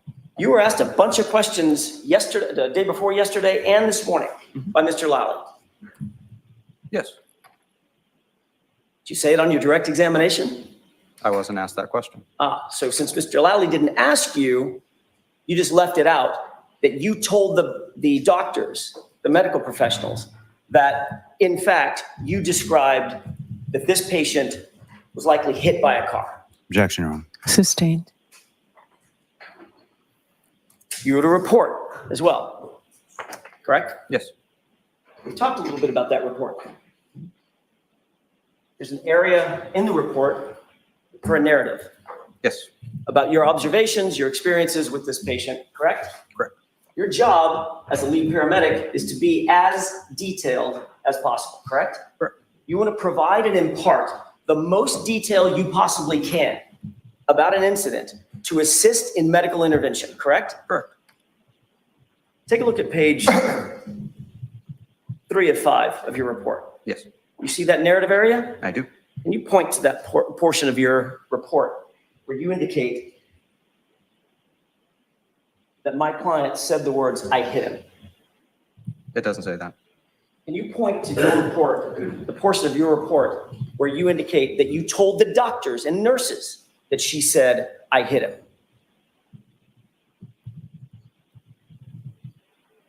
Doesn't say that. Can you point to that portion of your report where you indicate that your concern for the patient was that he had been hit by a car? Doesn't say that.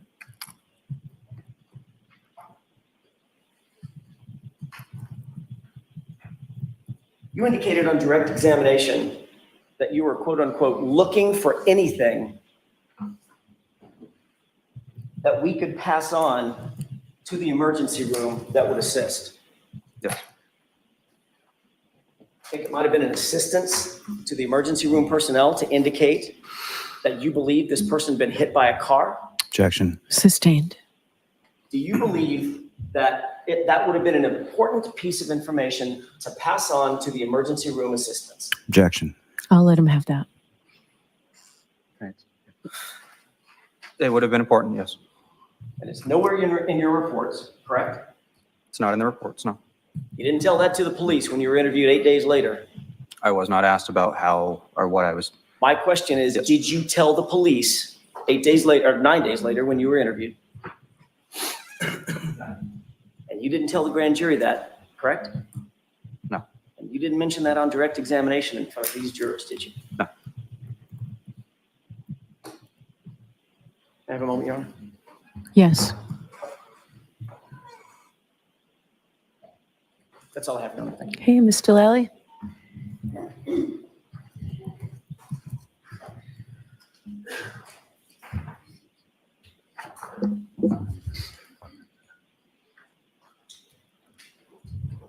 Firefighter Fulmani, you had been asked some questions about the observation you made of Mr. O'Keefe's abdomen being distended. And absent any external observation of injuries, that could be from an internal injury cause. Is that correct? Correct. Now, the conversation that you were talking about in which the defendant indicated to you repeatedly that she hit him or I hit him, that occurred on your sort of way to the body, correct? Correct. Now,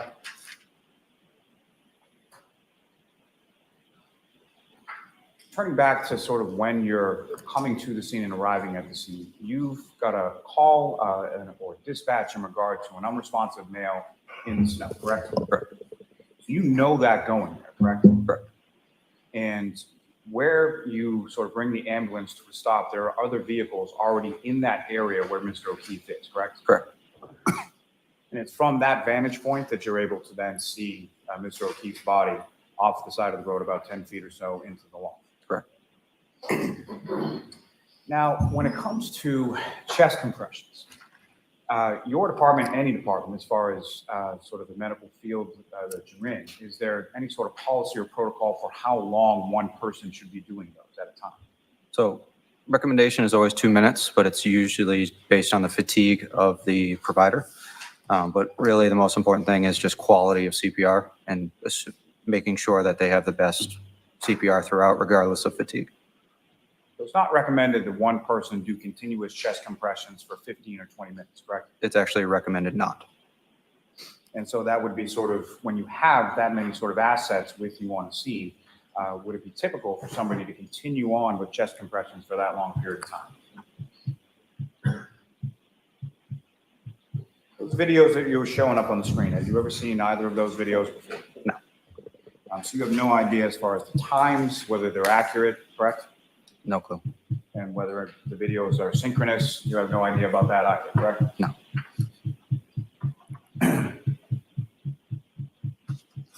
The conversation in which you heard the defendant say, "I hit him," and the conversation that firefighter McLaughlin had in which the defendant told her, "I hit him," those are two separate conversations, correct? Correct. Happened at two different times, two different locations, and you weren't even present for Ms. McLaughlin's statement, correct? Correct.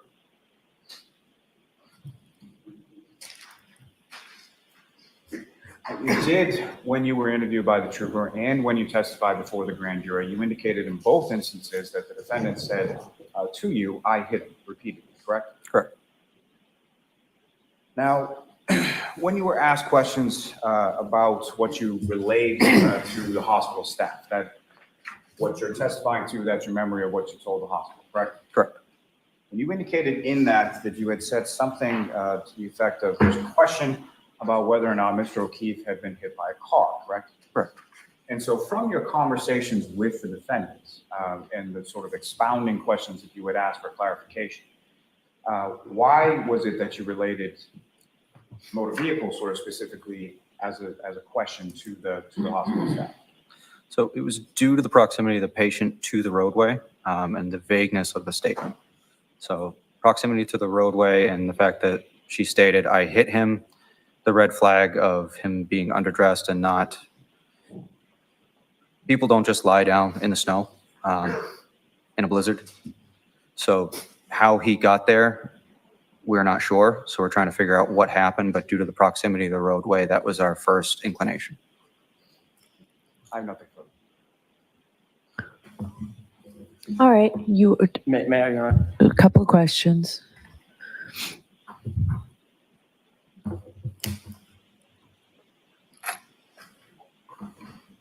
You indicated that it's not recommended that someone do chest compressions for 15 or 20 minutes. Correct. You saw the video that was on screen. That video was about 3 minutes. Yes.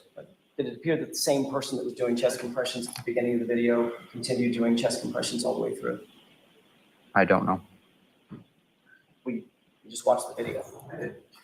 I can't tell you for certain which personnel. We all have yellow coats, so I can't tell you if somebody swapped. I don't know. Did it appear to you in watching that video that the person that started on the chest compressions on the left side of the screen continued all the way through up to the scoop, up to the gurney, and off screen doing chest compressions? Objection. Sustained.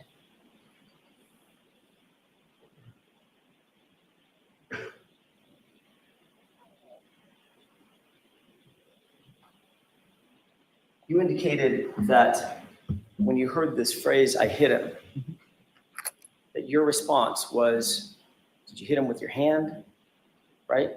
Yes. Did you kick him? Yes. Did you punch him? Yes. That's what you previously testified to, correct? Yes. Nowhere in that conversation, did you ever suggest, did you hit him with your car?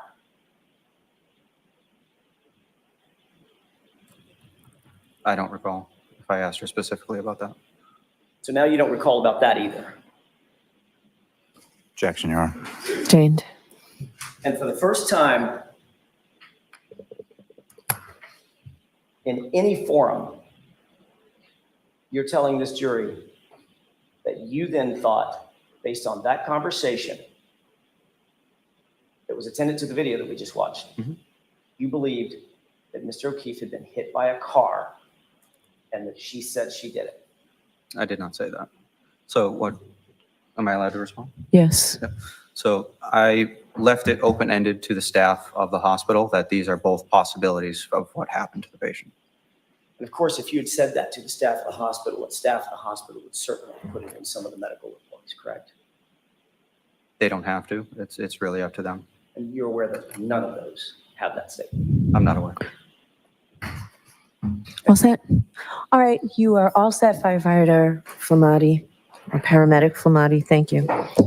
Who is your next witness, Mr. Lally? Yes, Your Honor. The Commonwealth will call Mr. Matthew Kelly. Okay.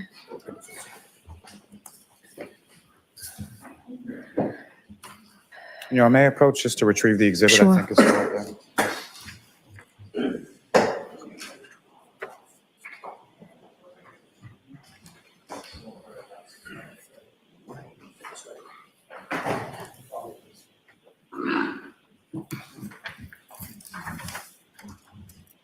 Step up there, just watch your step for me.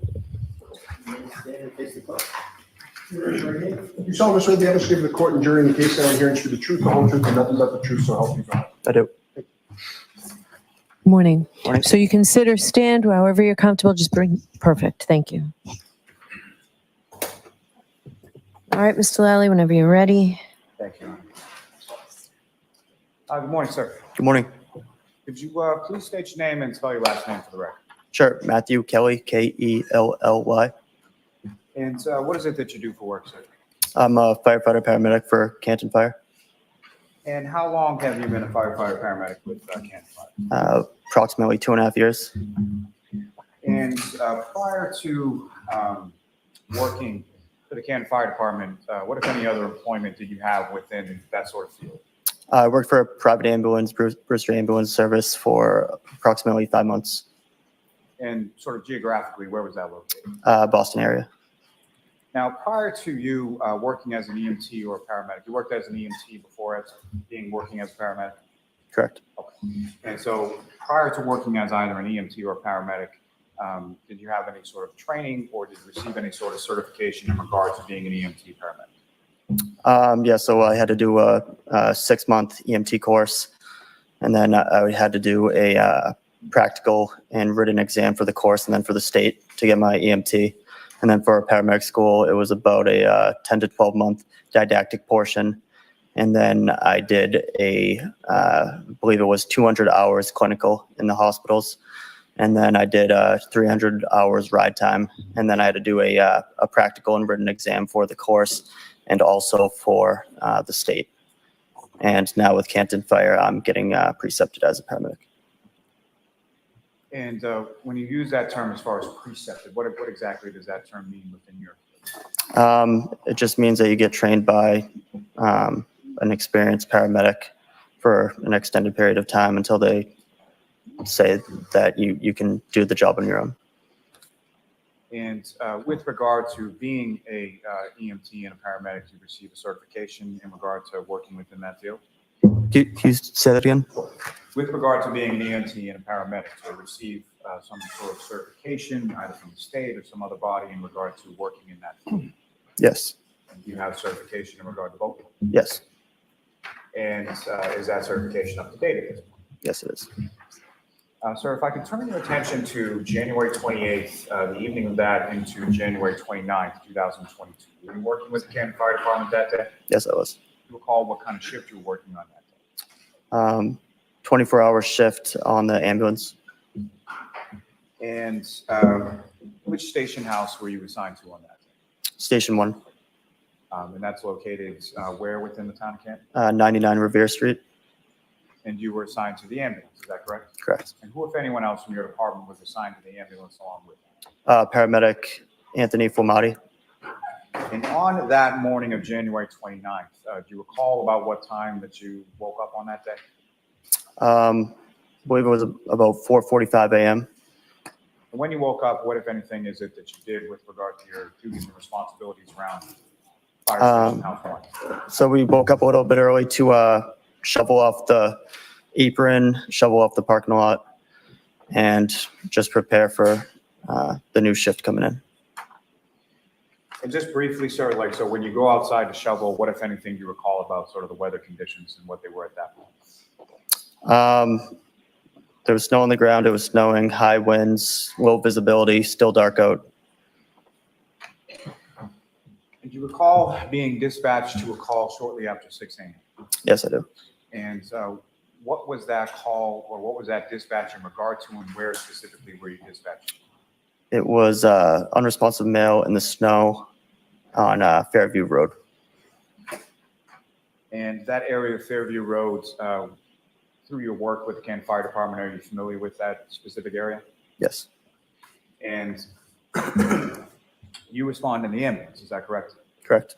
Who, if anyone, goes along in the ambulance with you? Fulmati was in the passenger seat, and then paramedic Tim Nuttall was in the back. And who was driving? I was driving. And in addition to the ambulance, ambulance one that you were in, what, if any, other sort of vehicles or apparatus responded from your station to Fairview Road? We also had an engine and our shift commander SUV. And if you recall, who was the shift commander in the SUV? Shift commander was Captain Wendell Robbery at the time. And Captain Robbery is now the chief of the Canton Fire, is that correct? Correct. And as far as the engine was concerned, who, if anyone, was assigned to the engine and responded to the call as well? It was Lieutenant Greg Woodbury, firefighter, paramedic Katie McLaughlin, and firefighter, paramedic Frank Walsh. And as you're driving from the station house to Fairview, what, if anything, do you recall about weather conditions, visibility, anything like that along the way?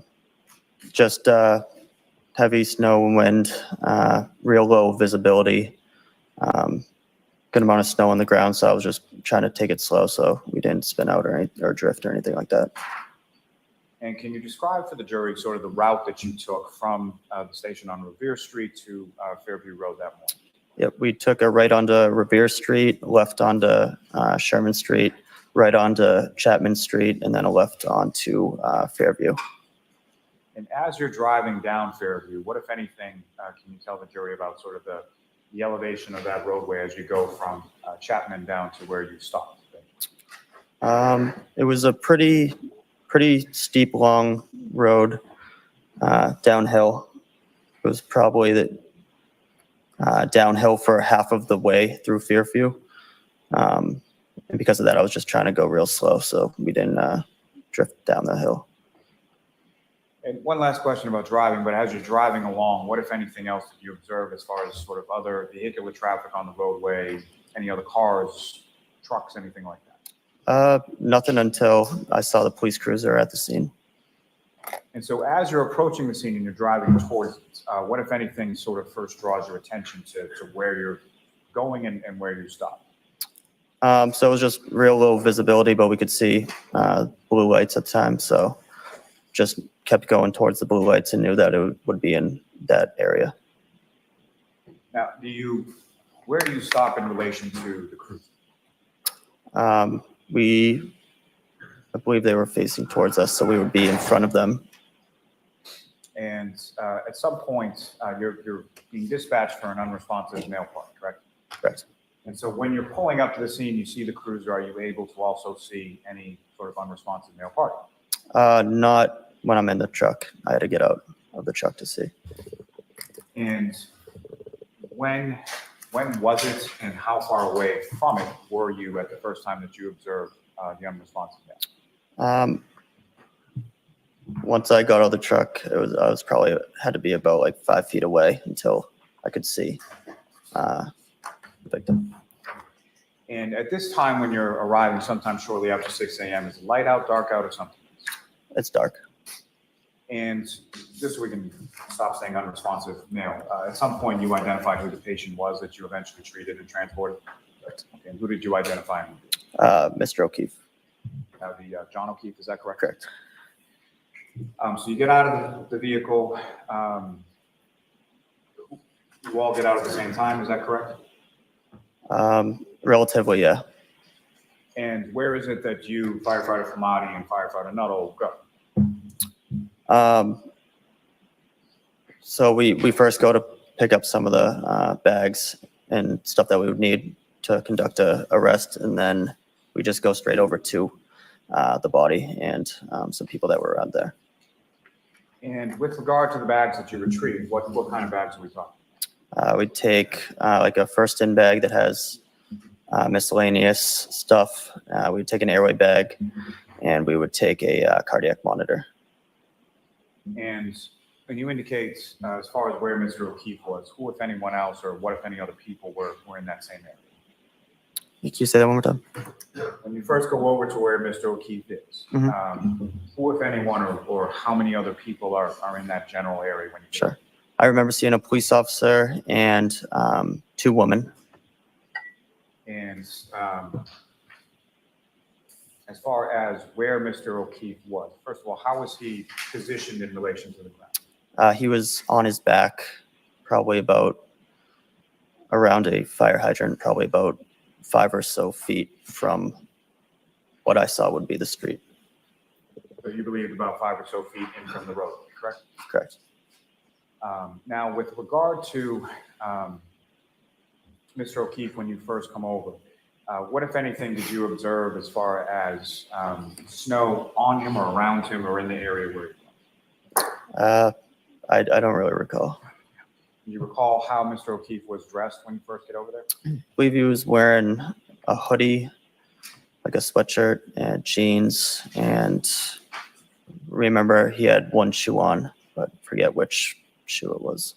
You don't recall which shoe it was, but there was one shoe on his foot at that point? Correct. And when you first arrive at this patient, at Mr. O'Keefe, what is it that you and the other firefighters are doing in regard to treatment at that point? So the other firefighters were checking for a pulse.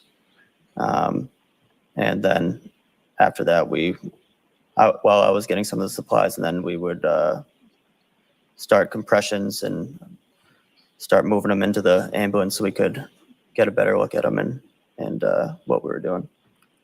When you say start compressions, what kind of compressions are you referring to? CPR. Chest compressions, is Yes. that correct? And based on your training experience, is there some sort of protocol as to how long one individual should be doing chest compressions? So we want early and continuous chest compressions for as long as the person is pulseless. We will take breaks in order to check for a pulse and check for any rhythm changes. And so when breaks are taken, is that one person that's doing those same compressions the entire time, or is it switched off or something else? We try to switch off every few minutes. Now, when you first approach where Mr. O'Keefe is on the ground, what, if any, sort of injuries, if at all, did you observe on Mr. O'Keefe at that time? On the ground, I didn't observe any injuries or recall seeing any injuries at the time. It wasn't until got him in the ambulance that I saw some injuries. And so from that sort of initial assessment and initial sort of treatment of the patient, what exactly does that sort of assessment and treatment consist of when Mr. O'Keefe is on the ground? Basically just checking for breathing and if he has a pulse. It was pretty dark and very low visibility, so we wanted to get him out of the conditions and into the ambulance to kind of further assess him. And from your sort of initial assessment, did he have a pulse and was he breathing? No. And so want to get him out of the conditions, and how was that accomplished? I believe we used a scoop board or a scoop stretcher. It's just a backboard that breaks into two pieces that you can slide underneath the victim or the patient. We used that, and then we had picked him up and put him onto our actual EMS stretcher, and then just put the stretcher into the ambulance. And where was the stretcher sort of placed in regard to where, or in relation to where Mr. O'Keefe was 5 feet off the road? I don't recall. Now, once you get to the ambulance, what, if any, difference did you notice between sort of the lighting in the ambulance versus the lighting outside on the lawn? So there was very low visibility outside. There was great visibility inside with lighting all around the back of the ambulance. And so once you're in the back of the ambulance, what, if anything, did you observe or note at that point in regard to any injuries you observed from Mr. O'Keefe? He had like a swollen black and blue right eye, and he had some blood around his mouth. Now, as far as Mr. O'Keefe was concerned, during treatment, you're touching or making contact with Mr. O'Keefe's body, correct? Correct. And during the course of that, what, if any, observations or what, if anything, did you note in regard to sort of tactile observations of Mr. O'Keefe? He was very cold to touch, very stiff, almost frozen-like. Yeah. Now, at some point during the course of your treatment in the back of the ambulance, are his clothes removed? Yes. And why is that? It's just so we can try to examine his full body for any other injuries. And there's some concern for cardiac arrest, correct? Correct. Can you explain, are you familiar with that term? Yes. Can you explain to the jury what your understanding based on your training and experience is as what is cardiac arrest? Sure. It would be when a person has a lethal cardiac rhythm where they no longer have a pulse. Now, once the clothes, as far as being removed, how are they physically, how are they removed? I believe they were probably cut off with trauma shears. And once the clothes are removed with trauma shears, what, if any, additional observations did you make of injuries to Mr. O'Keefe's body? There was some lacerations on his right upper extremity.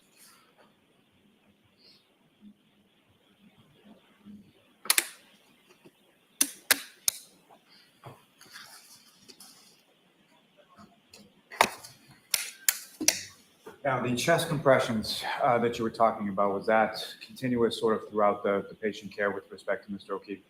Yes. And in addition to that, what, if anything, was done with respect to body temperature for Mr. O'Keefe once in the back of the ambulance? So we did some rewarming. So we did heat blankets and warm fluids. And as the chest compressions continue in the back of the ambulance, what, if anything, did you observe with regard to Mr. O'Keefe's nose or mouth?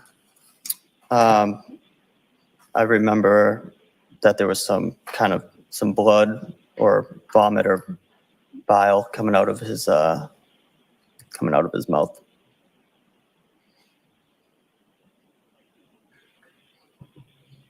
Now, turning your attention to back outside of the ambulance, taking you back there for a moment. You indicated in your testimony that when you arrived there, you observed 2 females in the area where Mr. O'Keefe was. Is that correct? Correct. Can you describe anything as far as what they looked like or anything about those 2 females that you saw? I just remember they were white, looked to be between 35 and 45 years old, I would say, and average build and height.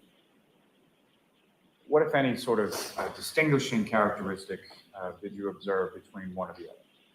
I remember one had some red stuff around her mouth. I was thinking it could be blood. And that individual that you observed with red stuff that you thought could be blood around her mouth, what, if any, observations did you make of her as far as her demeanor or anything like that? She was just acting kind of erratic and kind of running around screaming different things.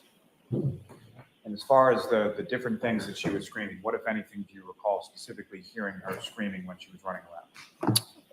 It was just something like, "He's dead. He's fucking dead."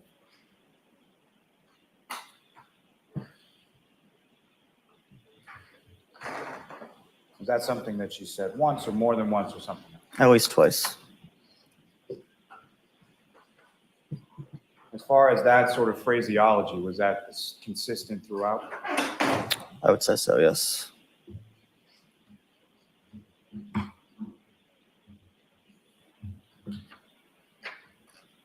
Now, when you enter the ambulance, does the patient care continue, obviously, with Mr. O'Keefe? Yes. And if you recall, who was sort of involved in that patient care in the back of the ambulance? Me, Nuttall, Flamati, Woodbury,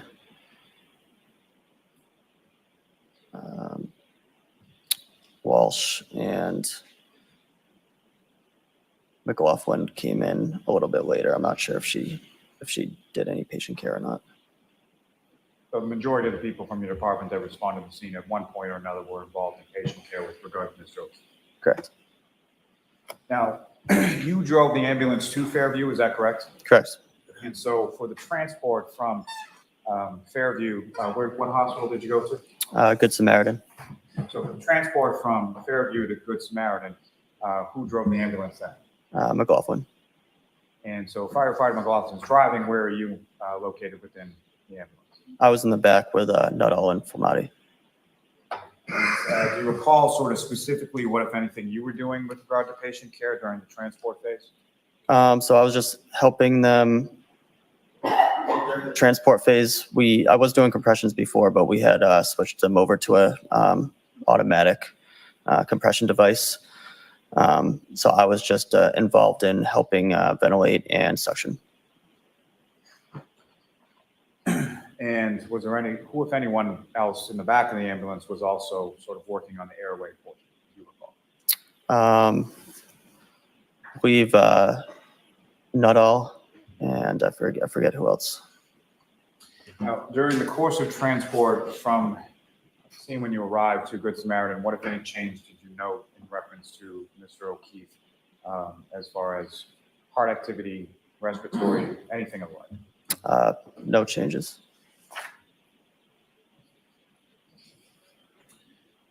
Ms. Gilman, if I could ask for exhibit number 9, please.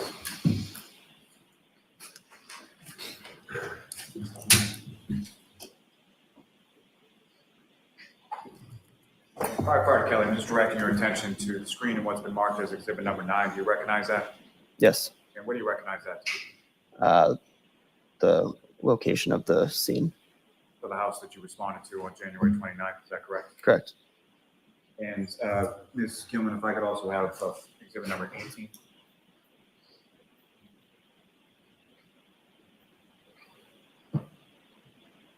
And again, sir, just directing your attention to the screen. Do you recognize the photograph that's up on the screen?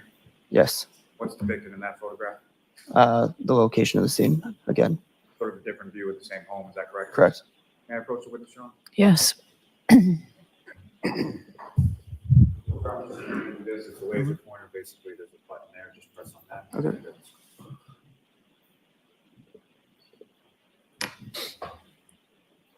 All right, Fire Kelly, with using that laser pointer that you have now before you, if you could, please direct the jury's attention on the screen to whereabouts you located Mr. O'Keefe in that supine position when you first arrived. It was about this area right here. Thank you, sir. I have nothing further to this witness. All right, cross-examination. Yes, may we approach for a minute? Okay. Jurors, remember, you can stand up and stretch anytime you go to someone.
Good morning, sir.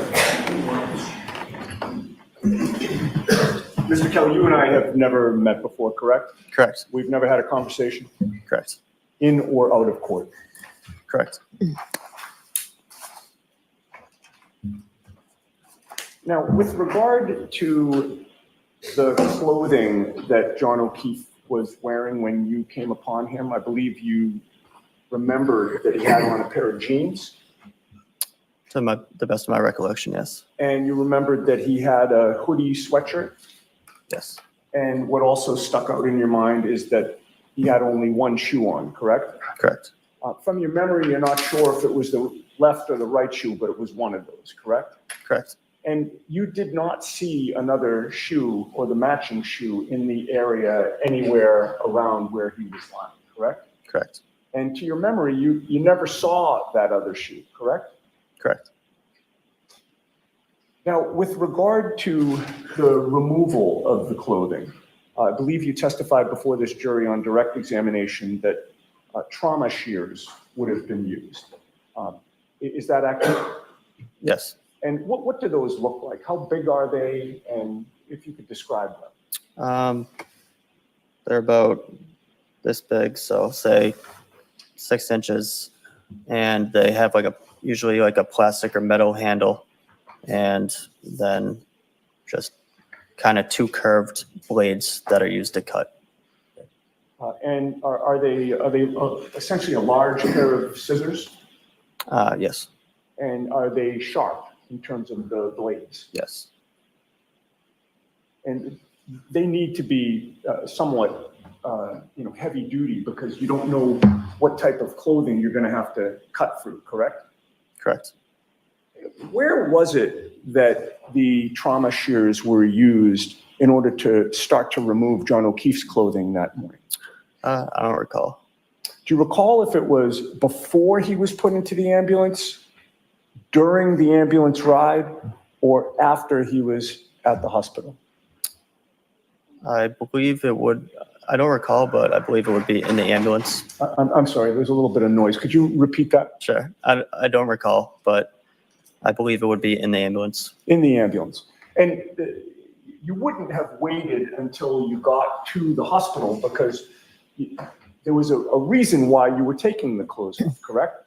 Correct. And what was that reason? To look for any other injuries that the patient might have. And that was a priority as you were treating him, correct? Correct. You don't think that you cut off his clothes before you put him in the ambulance, correct? Correct. And you don't think that, and when I say you, I mean your team. Right. You don't think your team cut off the clothes after he was out of the ambulance, correct? Correct. So it was sometime during the ride.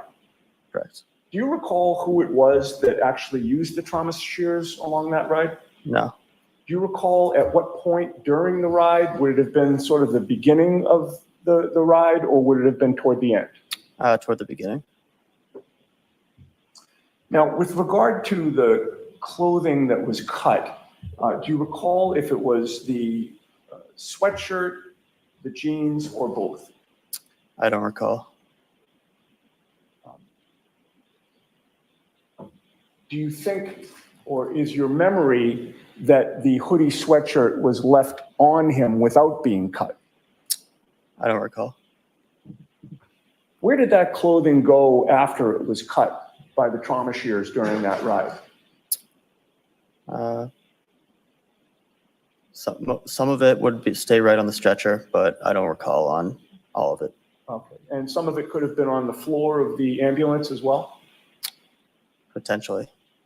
And then once the ambulance arrives at the hospital, what is the protocol regarding the clothing that had been cut? It gets transferred over to the RN in charge of the patient and usually stays in their room. Usually they'll put it in some sort of bag. Okay, and is the clothing put in the bag? Does somebody meet you out at the ambulance in order to collect the clothing, or do you bring the clothing into the hospital in order to transfer it to an RN? We bring it in. And do you recall who it was that brought in that clothing? No. Who was with you at that time going into the hospital from the ambulance? Not all in Flamati. So it had to be one of the three of you that delivered that clothing to an RN, correct? Correct. Do you know if all the clothing was delivered to an RN or if some stayed in the ambulance? I don't recall. And once you give the clothing to the RN, do you see where she takes it? I don't recall. Did you go into the treatment room wherever John O'Keefe was brought once he was at the hospital? Yes. And you had previously testified that you believed the clothing would have been brought in with him, correct? Correct. Do you have a memory of seeing that clothing within that treatment room at the hospital? I don't recall. Do you recall seeing the clothing on the floor? I don't recall. Okay. Now let's get back to when you were first arrived on scene. And actually, but before I get to that, I did want to ask you a couple of questions about where you were at in terms of your career on January 28th, 29th. You were a fairly new firefighter? Correct. And you were conscious, you had been trained not long before January 29th, right? It was within several months? 2 months, yeah. Oh, within 2 months, okay. And your priority as a new firefighter was to follow your training, correct? Correct. It was fresh in your mind. Correct. You wanted to do things the right way, correct? Correct. And particularly at the beginning of your career, you don't want to develop any bad habits, correct? Correct. And you were following protocol once you got to the scene as best you could, correct? Correct. I believe you testified on direct examination that when the ambulance got to 34 Fairview, as soon as it was parked, you and Anthony Flamati went straight to the body, correct? I don't recall saying that. I wasn't sure who went straight to the body. I said some of us got some supplies. Okay. I thought your testimony, correct me if I'm wrong, but I thought your testimony was that you may have gotten some supplies, but then you and Flamati went straight to the body. Yes, so we did, me and Nuttall. Got supplies? Me and Nuttall went to the body. All right, where was? But we didn't go straight there. We got supplies first and then went to the body. Or I got supplies first and then went to the body. Okay. How long did it take you to get supplies? Probably within a minute, I would say. Okay. And where was Flamati when you were getting supplies? I don't recall. once you got to the body, who assisted you with regard to treating John O'Keefe? I believe it would be the people who were on scene with me. Who would that have been? Flamati, Nuttall, Walsh, McLaughlin, Woodbury, and Robery. Okay. So is it your testimony that your memory is that 5, 6, however many people were there with you, all were hovered over John O'Keefe doing treatment on him? Not treatment, but getting supplies, getting the stretcher. We're all working together, but we weren't all in the treatment portion. Sure, and the treatment was essentially CPR, correct? Correct. Chest compressions, Yes, and dealing with his airway as well? correct. Which of your coworkers and/or you were directly involved with the CPR, the chest compressions, and the airway issues? I recall that I was doing compressions and helping suction and ventilate in the ambulance, but I do not recall who else was partaking in that. Okay. So let's talk about when John O'Keefe was put on the scoop stretcher and then ultimately taken to the ambulance. Who was with you when that was occurring? So it would have been me, Nuttall, Flamati, and Robery, I believe, were trying to get him on the scoop. And then I believe the engine guys were trying to get the stretcher. Who are the engine guys? That would be Walsh. It must have been Walsh, Woodbury, and McLaughlin, but I don't recall who exactly was getting it. All right, so your memory is that yourself, Nuttall, and Flamati were loading John O'Keefe onto the scoop, I believe so, yeah. and then from the scoop, he's put on a stretcher? Correct. And then who would it have been that wheeled the stretcher to the ambulance? I don't recall who it was. You? I don't recall. So you have no memory of who would have taken John O'Keefe on that stretcher into the back of the ambulance? I don't recall who actually did it, but it would just be whoever's in the best location at the time to move the stretcher. All right, do you have a memory of John O'Keefe going into the back of the ambulance? Not a clear memory, no. Who went into the ambulance with him? Me, Nuttall, Flamati, Walsh, Woodbury. Okay. And by the way, once he's on the scoop and then put on the stretcher, the priority is to get him into that ambulance, correct? Correct. And part of the reason for that is he was cold, correct? Yes, sir. And your priority was you wanted to warm him up, correct? Correct. And the best place to do that would have been the inside of that ambulance, correct? Correct. So it wasn't that he was put on the stretcher and then there was some detour in terms of where he was taken. You made or whoever took him, made a beeline for the back of that ambulance in order to get him warm, correct? Correct. And once he's in the ambulance, the priority at that point would be to close the doors of the ambulance, correct? Correct. Because if you leave the doors open, there's a blizzard outside, correct? Objection. Sustained. Let's go ahead, Ms. Giannetti. Keep moving forward, please. And so the doors were closed to the ambulance, correct? At some point, yes. All right. And inside the doors of that ambulance, as you testified, was at least, not naming everybody, but at least you and Nuttall and Flamati, correct? Correct. And once those doors were closed to the ambulance, none of you left the ambulance, correct? None of us, meaning I'm not talking specifically about you and Nuttall and Flamati. I don't believe so. No. You would have remained in the ambulance all the way to the hospital, and that's the point in which the doors would be open, correct? Correct. All right. Now, I'd like to ask you some questions about the scene that you came upon in terms of the people who were there when you arrived, sir. You had previously testified that you saw I believe you testified that you saw two women and a law enforcement officer already on scene, correct? Correct. One of those women appeared to have blood around her mouth, correct? Correct. It was something red, but you assumed that it was blood, correct? Correct. And that led you to also believe that she had rendered or tried to render CPR, correct? Objection. Is that what you thought? Yes. Okay.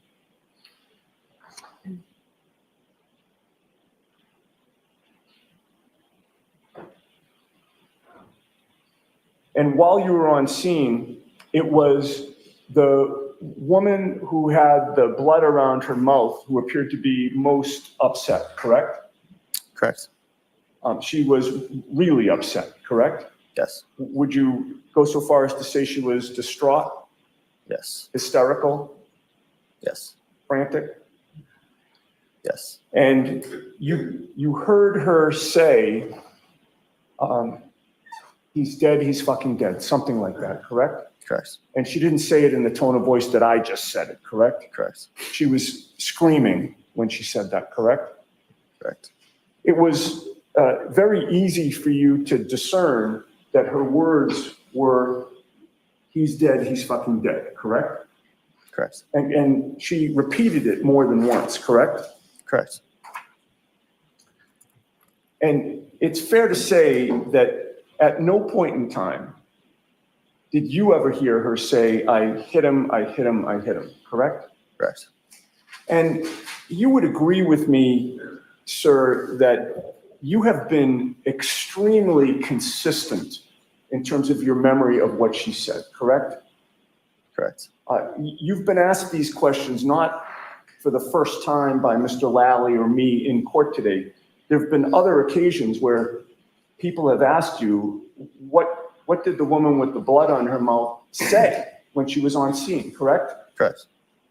You were asked that by Trooper Proctor on February 9th of 2022, correct? I don't recall. It's probably unfair of me to say the date, but you do recall speaking to a state trooper not long after these incidents, correct? Correct. And to that state trooper, you told him that what she said was, he's dead, he's fucking dead, correct? I don't recall. You don't recall saying anything differently than that, do you? I remember saying a lot differently, but I might have also said that. I just don't recall. Well, you don't, and let me rephrase that. You don't recall changing her words at all. You recall, you've always said he's dead, he's fucking dead, correct? Correct. That was not only to the state police on February 9th, but then in April of 2022, you were in a grand jury setting, correct? Correct. There was no defense attorney there on that day, correct? I don't believe so. You don't remember seeing me there? No, I didn't see that. Mr. Lally was asking the questions, correct? Correct. And there, you also said that what the woman with the blood on her mouth said was, he's dead, he's fucking dead, correct? Correct. And you've testified to that today. Yes, sir. You've never changed that story, correct? Correct. And that is because the truth does not change, correct? Correct. All right, at this point, I'd like to play a 15-second portion of a video, which I would offer as the next exhibit, Your Honor. Okay, so we'll watch it and then you can Thank you offer very it. much. With no narration, right? Never. And before you start, I'm not as interested in the video, sir. I'm interested in the audio. So if you could, listen as best you can. Sure.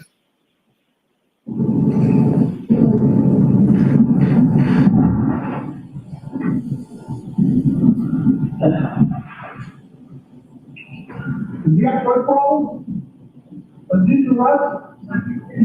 Did what? Huh?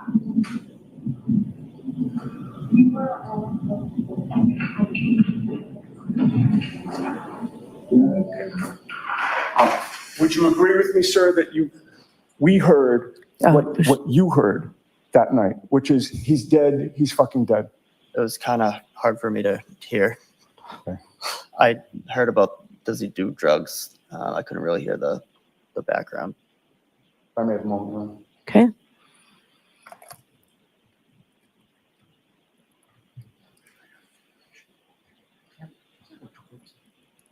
May we approach? Okay.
Mr. Kelly, I got permission to play it one more time. I'll try my best. So again, and by the way, before it's queued up, I would direct your attention more toward the beginning of that 15 seconds. As there are things that happen, I think, that you heard at the end, but you tell us if you can hear, or what you can hear. Okay.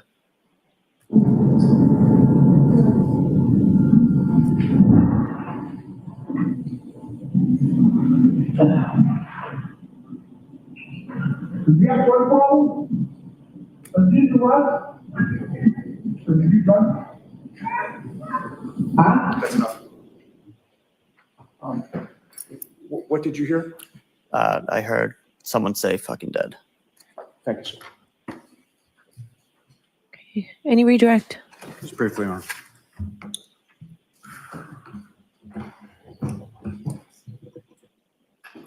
Mr. Kelly, from that video that was just up on the screen, you indicated that when you got to the scene, you saw the cruiser and parked sort of behind the cruiser, correct? Around the cruiser, yeah. So from that video, you didn't see the ambulance that you were driving anywhere in, correct? Correct. You have no idea whether or not you were even on scene at that time that any of those statements that were made in that video were made, correct? Correct.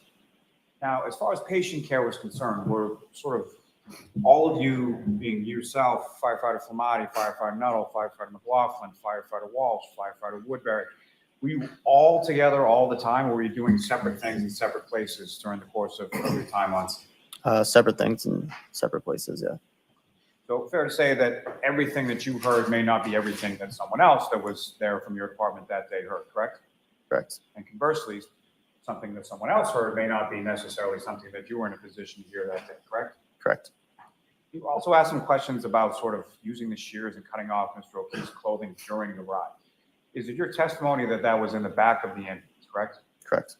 Was that during the transport, or was that prior? Would you be utilizing shears on a patient, cutting off clothing while the ambulance is in transit? No. So if it was in the back of the ambulance, that would have been prior to the ambulance leaving the scene and going to Good Samaritan, correct? Correct. Nothing further. Your Honor, the only thing I would offer is the video that I played. I All have it. right, so we will do that. Thank So, you. Mr. Clerk, it's already been pre-marked, right? Do you not have it, Nancy? Okay. Oh, I'm sorry. I was mistaken. It has not been pre-marked. The exhibit 380. Thank you. Thank you.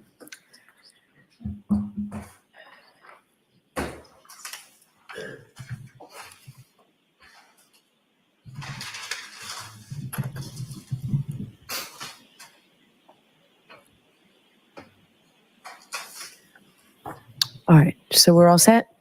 Yes, thank you, Your Honor. Okay, thank you, you're all set. sir. Thank you.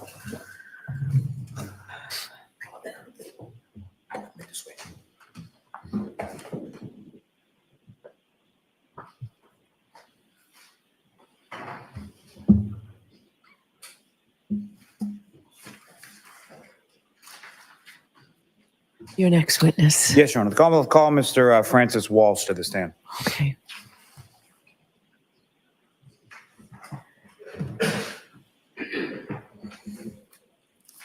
Tori, what do you have for today? Numbers.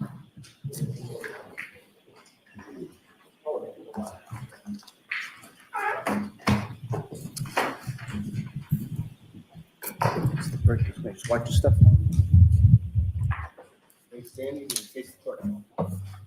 You solemnly swear the evidence you give to the court and jury in the case now and hearing should be the truth, the whole truth, and nothing but the truth, so help you God. I do.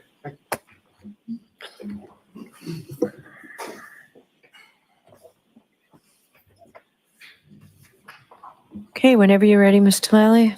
Thanks, Your Honor. Good afternoon, sir. Good afternoon. Could you please state your name and spell your last name? Francis Walsh, W-A-L-S-H. And what do you do for work, sir? I'm a lieutenant paramedic with the Canton Fire Department. And how long have you been a firefighter paramedic with the Canton Fire Department? Just shy of 10 years. And you indicated that you have the rank of lieutenant, is that correct? That's correct. How long have you been a lieutenant with Canton? Since September of last year. Now,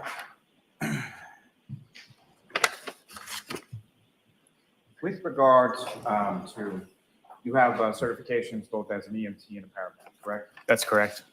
And with regard to those certifications, when was it first that you sort of received those? I received my paramedic certification in June of 2014. That's when I was officially certified. And is that something that you've been subject to sort of continuing educational components and recertification since then? Yes, yeah, every 2 years we have to recertify and take continuing education classes. And is your certification up to speed at this point? Yeah, it's current. I just recertified last month, actually. Now, if I could turn your attention to the evening of January 28th into January 29th, 2022. Do you recall that day? I do. And were you working that day with the fire department? I was. And what kind of shift were you working on that occasion? 24-hour shift, which is standard. And is that 8 a.m. to 8 a.m.? That's correct. That, correct me if I'm wrong, but that would be 8 a.m. on the 28th until 8 a.m. on the 29th? That's correct. And so where were you assigned to on that particular day? I was assigned to headquarters, which is on 99 Revere Street, and my position was engine driver. So fair to say people within your department get different sort of assignments on different apparatus based on a different shift that they're working. That's correct. And your assignment that day was the driver of the engine? Correct, yes, engine 3. Now,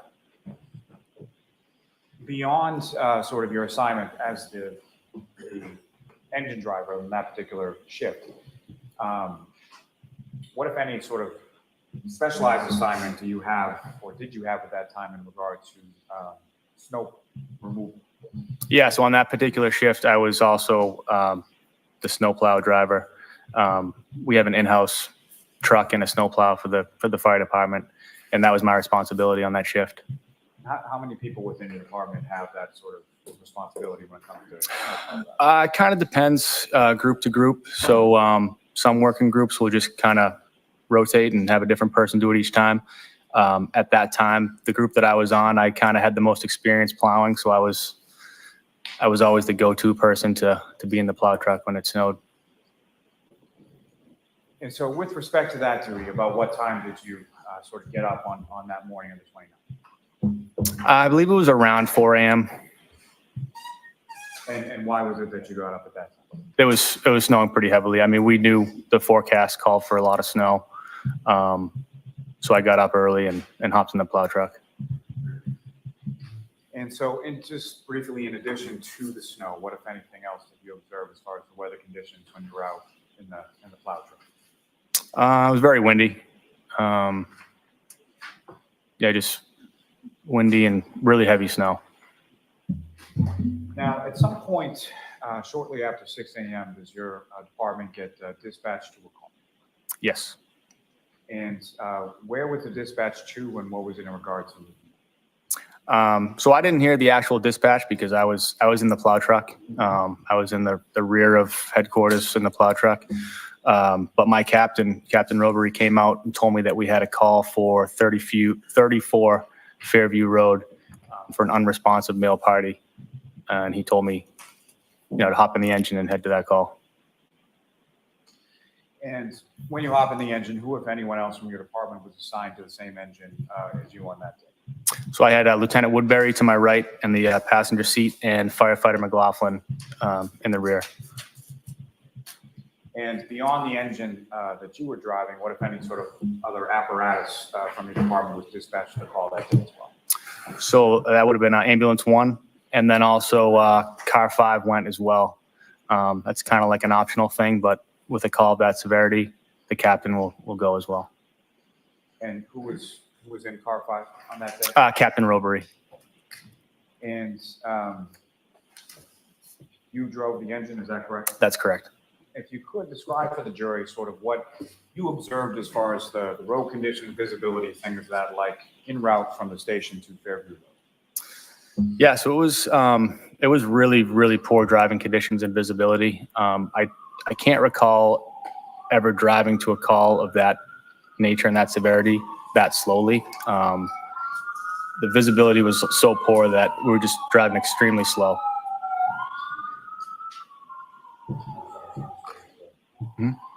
Sirens go further away.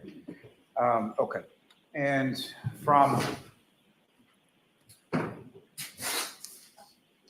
if you could describe to the jury sort of the route of travel that you took from Station 1 to Fairview Road. Sure. So out of Station 1, take a right onto Revere Street, and then a left onto Sherman Street, a right onto Chapman Street, and then a left onto Fairview. Now, if you recall, what was sort of the order? You're all sort of dispatching, you're all sort of responding around the same time, being Car 5, the ambulance, and the engine, correct? Correct. And if you recall, what was sort of the order of the vehicles in response? So Engine 3, we were the last vehicle for the fire department to arrive on scene. So when we arrived on scene, Ambulance 1 and Car 5 were already on scene. And if I could ask, just sort of as you're turning onto Fairview Road and you travel down, what, if anything, do you know about sort of the elevation of the roadway as you're driving down through? It's a downhill grade. Yeah, it gets a little bit steep at one point.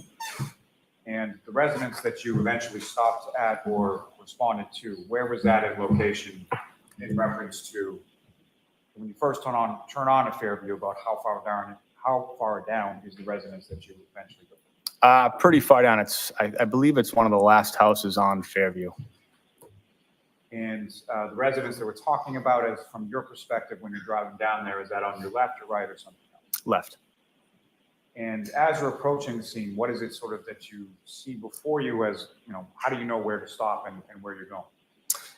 Yeah, so, I mean, like I said, visibility was really poor, but there was Ambulance 1, Car 5, at least a couple of police cruisers on scene before us, so it's kind of hard to miss that. So that's how we knew where to stop. Now, in regard to, you're responding to an unresponsive male, correct? Correct. And just to be clear, at some point you were able to identify, or you were told what the identity was of that unresponsive male patient, correct? That's correct. And what was his name? John O'Keefe. And so with respect to Mr. O'Keefe, as you're approaching the scene, when was the first time that you were able to sort of see where Mr. O'Keefe was on scene when you arrived? It wasn't until a little bit after we actually arrived on scene that I could see the patient, because as we pulled up, the ambulance was blocking our line of sight to where the patient was. So I couldn't see him right away.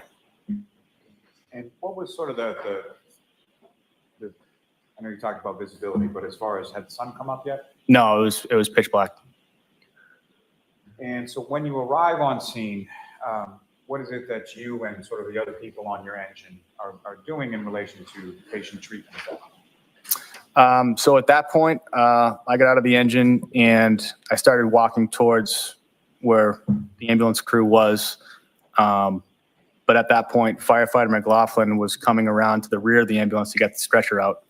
So I went directly to that to give her a hand with that. And we proceeded to bring that around the front of the ambulance where firefighter Nuttall, Flamati, and Kelly, and I believe Captain Robery were working on the patient. Now, in reference to where patient Mr. O'Keefe was, where was he? Could you see sort of how he was in reference to the ground? I could see the other firefighters and captain that I just mentioned had just put him on the backboard at the first time that I saw him.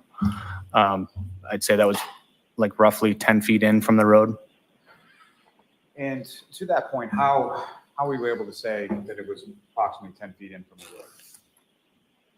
road? Just an estimate.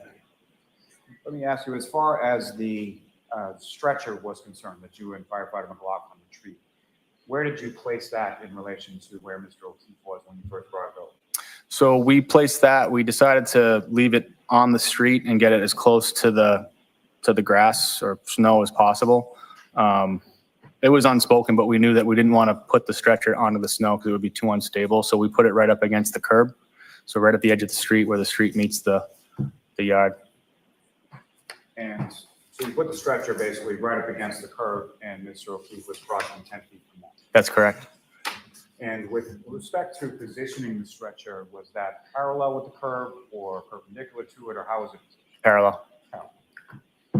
And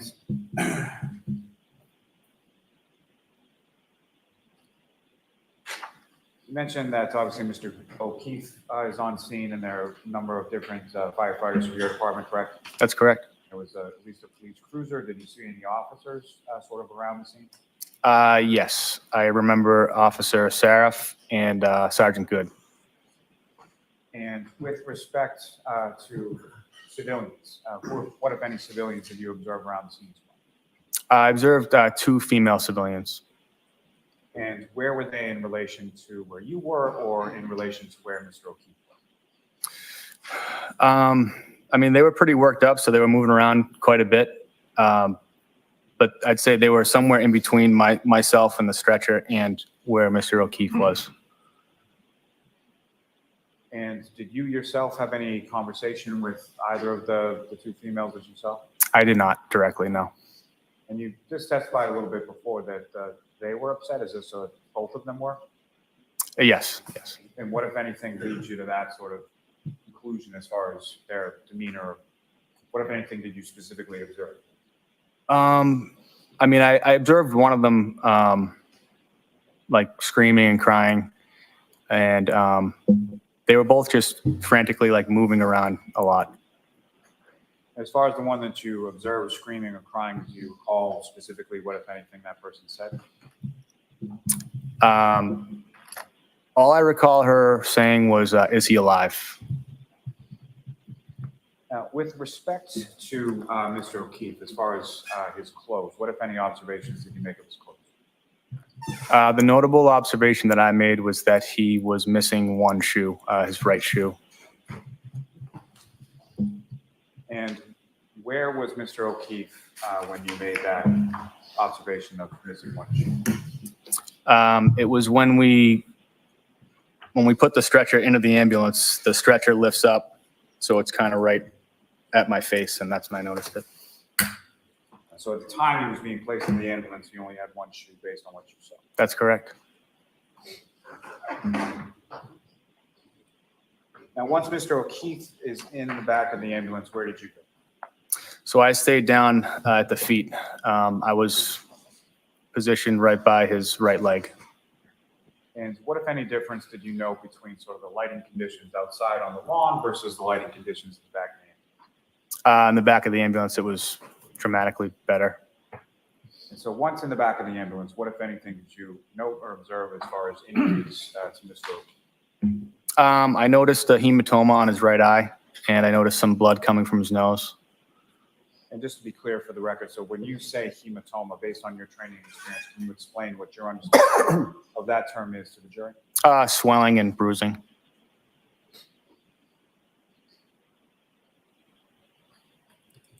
Now, at some points, with respect to the clothing that Mr. O'Keefe was wearing, what, if anything, did you or other firefighters or paramedics from your department do with reference to Mr. O'Keefe's clothing? We removed all of his clothing. And let me first ask, how was that removal sort of accomplished? Can you repeat that? When you removed his clothing, how was that? How did you do that? Oh, with trauma shears, basically scissors that cut clothing. And once sort of,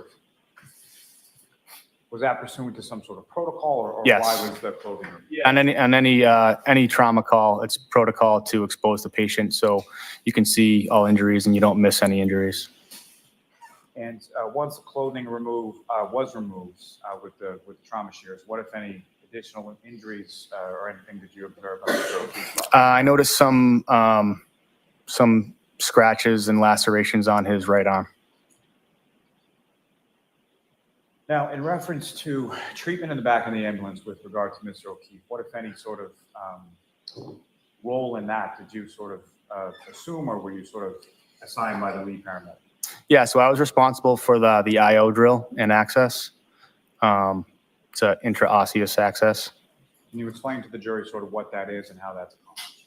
Yeah, so you do that instead of IV access. So when somebody's in cardiac arrest, it's really hard to get an IV. So what you do is you actually drill into a bone, and you can administer medication and fluids like into the bone marrow space.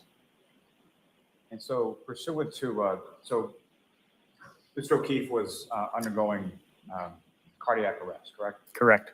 Could you explain your understanding of that term based on your training experience to the jury? What is cardiac arrest? There's no cardiac function. His heart isn't pumping blood anymore. And so what, if any, sort of protocols are there as far as medication administration is there in reference to a cardiac arrest? Yeah, so the frontline medication for that is epinephrine. That's what we gave through the IO access. What is the purpose of the epinephrine? Epinephrine, I mean, basically in layman's terms, it gets the heart pumping again, if that's a viable option. And in addition to the epinephrine, what, if any, other medication was administered through the IO? I believe that was it. As far as when I was on scene, it was just epinephrine. Do you recall anything about saline? Oh yeah, saline as well, but it's not a medication. But yeah, we also administered saline. What is the purpose of the saline? Saline is just to increase blood volume. Now, as far as the transport, Mr. O'Keefe is then taken from the scene to a hospital, correct? Correct. Did you go along with the ambulance on the transport to the hospital? I did not. So you remained on scene at least for some period of time, correct? Very briefly, but yes. And you referenced some officers from the Canton Police Department that were on scene when you were on scene, correct? Correct. And without reference to anything said, which of them, if any, did you have any conversation with prior to leaving the scene? Sergeant Good. And just as far as what you told Sergeant Good, what, if anything, did you relay to him before you left the scene? I relayed to him that there were signs of trauma in the patient. And did you give any sort of further explanation as to the signs of trauma that you observed? Yes, I believe I told him what I told you about the hematoma on the eye and the blood in the nose and the scratches and lacerations on the arm. So you told Sergeant Good what you've just testified to this jury that you observed? I believe so.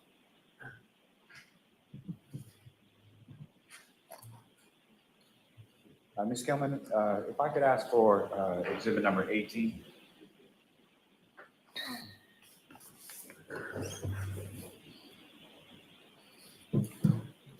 And Firefighter Walsh, what's up on the screen is exhibit 18. Do you recognize that? Yes, 34 Fairview Road. Is that fair, minus whatever the weather conditions are, a fair and accurate portrayal of what you observed that day at 34 Fairview? Yes. And also witness to three. Yes. So this is again today. Okay.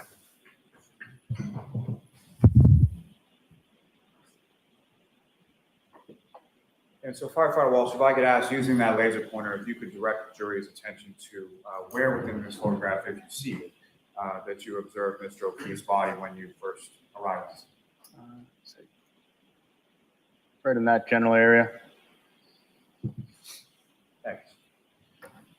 May I have one moment, Your Honor? Yes.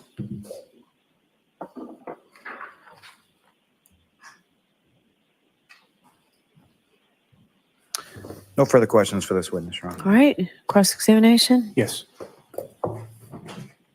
Good afternoon, sir. Good afternoon. I just want to ask you about the woman that you saw on scene who appeared to be screaming and crying. Would you agree with me that she stood out to you because she appeared to be the most upset Yeah, I would agree with that. Yes. and the loudest? Yes. She appeared to be crying more than others, Yes. and she was screaming, right? Yes. And what you heard her say, if I understand your testimony, was that she just said, "Is he alive?" Correct? That's what I recall. Correct. In a loud voice, Yes. in a distraught voice, Yes. while she was crying. Correct. I have nothing further. There's nothing, Mr. Lally, right? No, Your Honor. All right, you are all set, sir. Thank you. Thank you. Who is your next witness? Ms. Katie McLaughlin.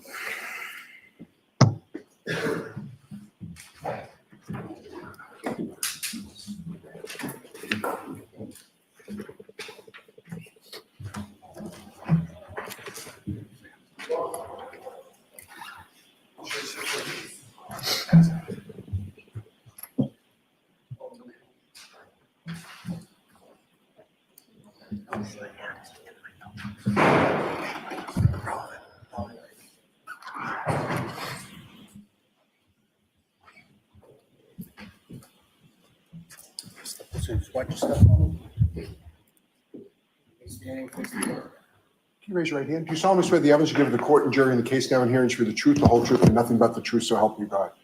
Thank you. You can have a seat. I just need you to speak into that microphone nice and loud.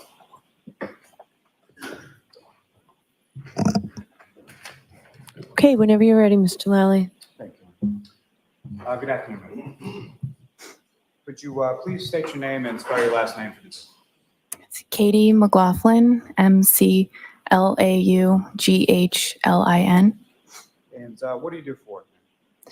I'm a firefighter paramedic for the town of Canton. And how long have you been a firefighter paramedic in the town? Probably about 7 years at this point. And prior to working for the Canton Fire Department, what, if any, other work did you do sort of within that general field?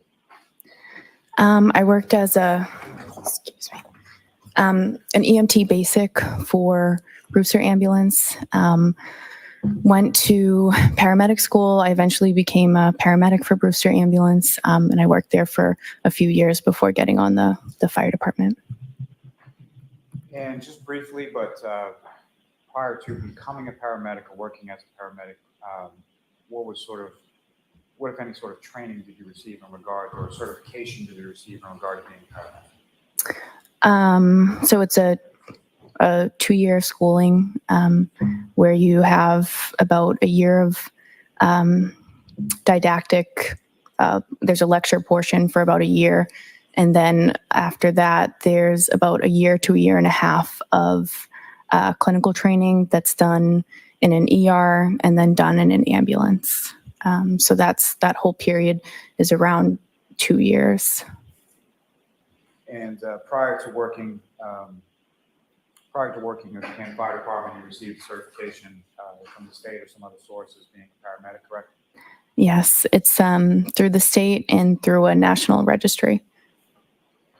And both those certifications through the state and the national registry, are those granted sort of forever, or is there like a continuing educational component and a recertification process? So you recertify every 2 years. You have to take continuing education classes in that 2-year period And that's just on a 2-year cycle you recertify. And your certification is up to date at this point, is that correct? Yes. Ma'am, if I could turn your attention to the dates of January 28th, 2022 into January 29th, 2022. Do you recall those dates? Yes. And were you working with the Canton Fire Department on those dates? Yes. Do you recall what kind of shift you were working from the 28th to the 29th? It was just my regular 24-hour shift. And 24-hour shift in Canton Fire is essentially 8 a.m. to 8 a.m., is that correct? Correct. And where were you sort of assigned within the town of Canton Fire Department on that day? So I was on the engine for that shift. So I was the third person on the engine. There's an engine driver, there's an officer, and then there's a third person who's in the back. And so your sort of role with respect to the engine, is there sort of like a name for that position? Some people call it like the back step. Yeah. And which station house were you assigned to on that engine? The Station 1, which is 99 Revere Street. And in addition to yourself, who, if anyone else, was assigned to the other sort of two roles on the engine? Frank Walsh was the engine driver that day, and Greg Woodbury was the lieutenant on the engine that day. Now, turning your attention to that morning of the 29th, do you recall about what time you got up or what time you went outside that day? I think we were up maybe a little before 6 because it was snowing, and we had to like shovel the front apron. So we were up maybe 5 a.m.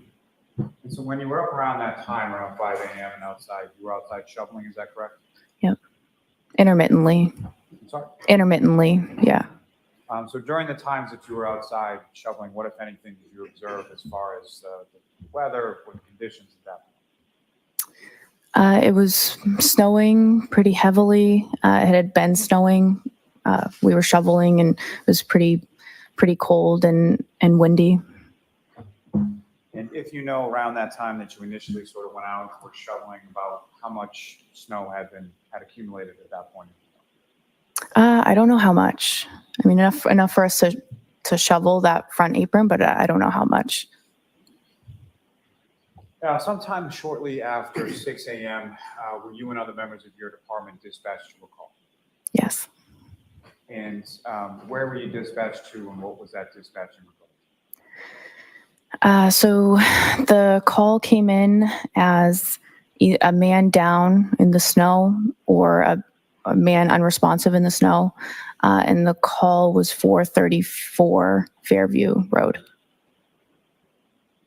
And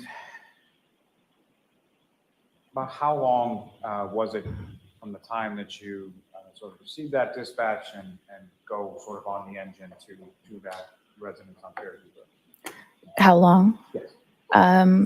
We're on the truck and going probably within a few minutes at most. And so in addition to yourself and Firefighter Walsh and Lieutenant Woodbury, what, if any, other sort of apparatus from your station was dispatched to this call? The ambulance was dispatched as well, and I believe the command car 5, also was dispatched to the call. And as far as car 5, if you recall, who was in car 5? At the time, Captain Robery.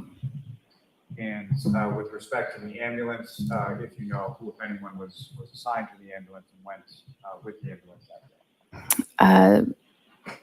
Firefighter Kelly and Firefighter Flamati were on that ambulance, and I believe Tim Nuttall was also there. He came in early, and so he jumped on the ambulance as well. And with respect to when you get to Fairview Road, do you recall what sort of order the vehicles were in as far as car 5, the ambulance, and the fire engine? I think car 5 was maybe first, and then the ambulance was in front of us, and then we pulled up behind the ambulance. And so when you sort of arrive on scene, pull up behind the ambulance, other than vehicles from your department, what, if any, other sort of vehicles did you observe or see on scene that day? I noticed there were multiple police vehicles and at least one civilian vehicle. Now, obviously, you're responding to a report of an unresponsive male party, correct? Yes.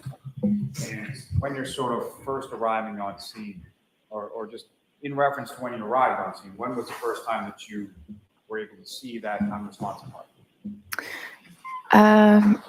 So when I got out of the engine, I went right back to the ambulance to get the stretcher because I knew that from wherever they were, they seemed to be kind of in off of the road.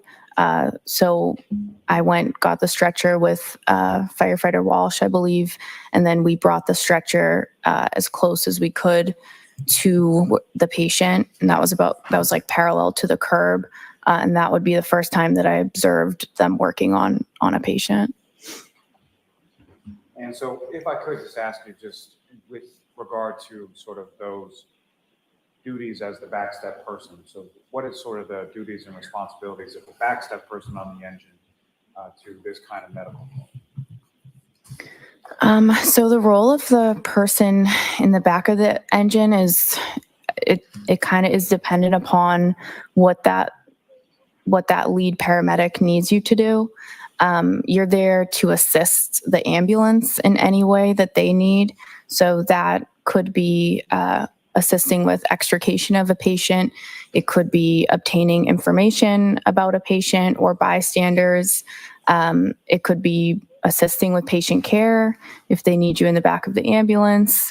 It really depends on what they need you to do for that particular call. And turning back to your testimony just a moment ago, you said they were over rendering sort of patient care. Is that correct? Yes. What do you mean by that? I noted Tim, I noted Tony, and there were a lot of people that seemed to be around that area. So I'm not sure exactly who else was there, but I did note Tony and Tim were in that area. So as far as sort of the other people in that area where Tony and Tim, so people sort of beyond people from your department, what, if any, other sort of people did you notice around that area? I don't know specifically. What do you mean, like As far as outside of the? Right. So outside of fire department personnel in that area, what, if any, observations did you make of those people? Who were those people? Well, at that point, I couldn't really make out like the identities of like other people. I noted Tim and Tony, but I didn't really pick up on who anyone else was at that point. They were still like in off of the road at that point. And so from where they're positioned with regard to the patient, and just for clarity purposes, you were subsequently learned the identity of the patient, correct? Yes. And who did you learn him to be? John O'Keefe. And where you and firefighter Walsh were with the stretcher, how far away from where you were was Mr. O'Keefe and the other firefighters? They were, I don't know that I could give a number, several feet away. They were like, I remember kind of seeing a fire hydrant, but I don't know exactly number wise what that would be. And from your observation of where Mr. O'Keefe was, could you tell how his body was positioned? He was supine, so he was lying on his back or face up.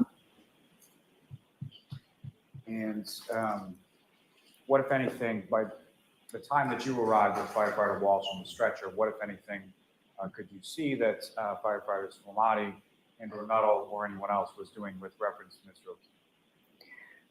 O'Keefe? By that point, it seemed like they had already got him pretty much secured on a backboard, and they were ready to move him to the stretcher. And once Mr. O'Keefe is then moved with the backboard from where he was to the stretcher where you are, what happened? So I remember Tony was kind of at the head of the stretcher. I was standing on the side. There was a woman next to me, and Tony said to me, "Can you try to figure out what happened?" And he kind of motioned to this woman that was next to me. And so firefighter Flamati, who's the lead paramedic, directs you to ask some questions of this female, correct? Yes. And fair to say this woman that was next to you, you didn't know her, you never met her before. No. From your conversations with her that day, do you see that woman in the courtroom today? Yes. Can you just direct us to where she's seated or an article of clothing she's wearing? That's record of reflect identification independent by the witness. Okay. Now, with respect to this woman, she's standing next to you when you're at the side of the stretcher, correct? Yes. And what, if any, observations did you sort of initially make as far as her demeanor, or how was she sort of acting when you first started to engage her? She seemed very upset. Very upset.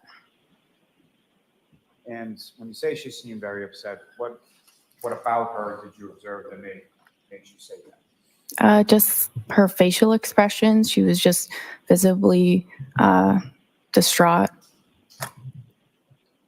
And so as far as your questions, what type of questions are you asking, or what type of information are you looking for from this person? So just basic demographic info, who the patient is, his name, his date of birth. And then as far as any more questioning, you're trying to gather information that would basically help explain how this person ended up in the scenario that they're in.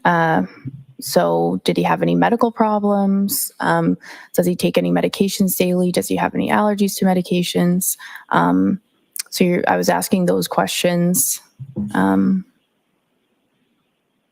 as you're asking those questions, what, if anything, is the defendant, Ms. Reed, doing while you're asking those questions? She answered who the patient was, his birthday. I think she answered maybe some of those initial medical questions that I asked. But as I said, she's very distraught. She was kind of moving around the scene a little bit. So I was just kind of following her, and then we came to a stop at one point, and I continued to ask I asked one more question. What was that one more question? So at that point, I asked her if there had been any significant trauma that happened before this. What, if anything, did she say? So she said, "I hit him." She repeated it. There was a woman standing across from her who I believe at that point said, "You're hysterical. You need to calm down. You're hysterical." She repeated, "I hit him." And there was a police officer who was in that vicinity kind of with us who replied, "You what?" She repeated it one more time. And that officer then signaled to somebody, "Get Goody down here," which I'm assuming would be the sergeant.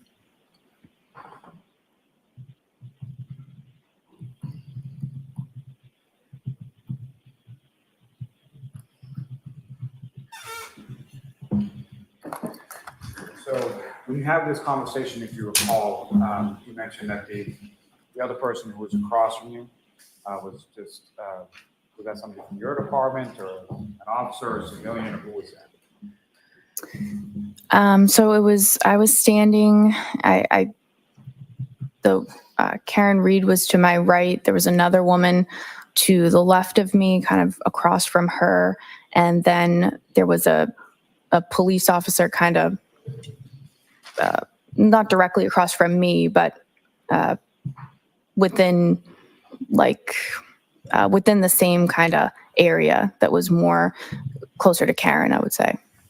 Do you know who that officer was? I don't. Do you know who the female or civilian person that was across from you? Do you know what that person's name is? No. And with respect to when Ms. Reed said this repeatedly, I hit it. Can you describe for the jury sort of the tonality of that? Like, how did she seem? She was very, very upset. She seemed hysterical, I would even say. Just very upset. Once you received that information, did you follow up with any other questions to Ms. Reed at that point? At that point, I did not. I have to drive the ambulance, so it's a time-sensitive situation. So I knew I had to drive the ambulance. It was said in the presence of the police officer, so I felt like that was the appropriate, that information was appropriately transferred. And I just felt, based on her demeanor, I don't think it would have been productive for me to continue to ask her questions at that point. And so after asking and receiving that answer of I hit him, where did you go? So I went to the ambulance. And in reference to the ambulance, did you go to the back of the ambulance, the front of the ambulance? Where did you go? So I went to the back of the ambulance where the patient care was happening. And as far as the information that you had received from the defendant, did you relay that information to any of the other firefighters from your department in the back of the ambulance? I did. And do you recall who was there in the back of the ambulance when you relayed that? Tony was there, Tim, I think maybe firefighter Kelly, firefighter Walsh maybe might have been in there at that point. Now, as far as when you get to the back of the ambulance, what, if anything, did you do with reference to assist or help as far as patient care with regard to Mr. O'Keefe? I didn't assist or partake in any patient care. Now, prior to putting Mr. O'Keefe into the back of the ambulance and prior to your conversation with the defendant, what, if any, observations had you made during the brief time that you were on the side of the stretcher of Mr. O'Keefe and any injuries you observed? I noted he had injuries to his face. I noticed some blood from his nose, from his mouth, and most notably, he had some swelling to his eyes, mostly the right eye, and a laceration above the right eye. And same as far as when you went to the back of the ambulance to relay the information that you have been asked to obtain. What, if any, injuries did you observe of Mr. O'Keefe once he was in the back? Oh, I'm sorry. I observed those injuries in the back of the ambulance. I didn't observe those injuries while he was out on the stretcher. I didn't get a good look at him. You really hadn't got a good look until he was in the back. Right. Now, as far as you indicated, you drove the ambulance from Fairview. Where did you go to? Good Samaritan Hospital. And as you were driving that ambulance along the roads from Canton to Brockton, what, if anything, did you note as far as visibility, road conditions, things like that? There was poor visibility. The roads weren't plowed yet, so it took probably longer than usual based on the conditions. And I apologize, but if I can take you just a step back further for a moment, just in reference to when you're in the back of the ambulance, you indicated the injuries that you observed. What, if any, observations did you make as far as the clothing that Mr. O'Keefe was wearing? I noted that he was wearing jeans. I noticed a lighter, like a black zip-up jacket or sweatshirt. It was like a lighter jacket. I noticed he had one sneaker on, and that was it. You recall which foot the sneaker was on? I don't. All right, could I see counsel for a second, please?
Just trying to figure out some logistical things because we're going to go on a view tomorrow. We're going to finish with the testimony first, and we'll go on the view after we finish with firefighter McLaughlin's testimony. So, but a couple of things about the view. Please dress comfortably. I really appreciate everybody's dressing respectfully for court, but wear comfortable shoes at least for tomorrow. So those 3 cautions: please do not discuss this case with anyone. Don't do any independent research or investigation into the case.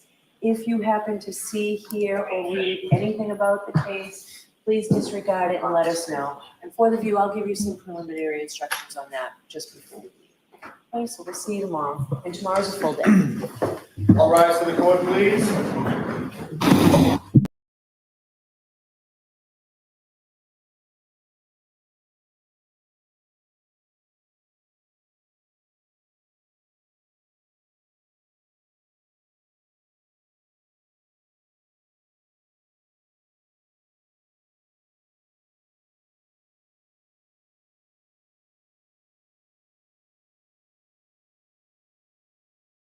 Bye.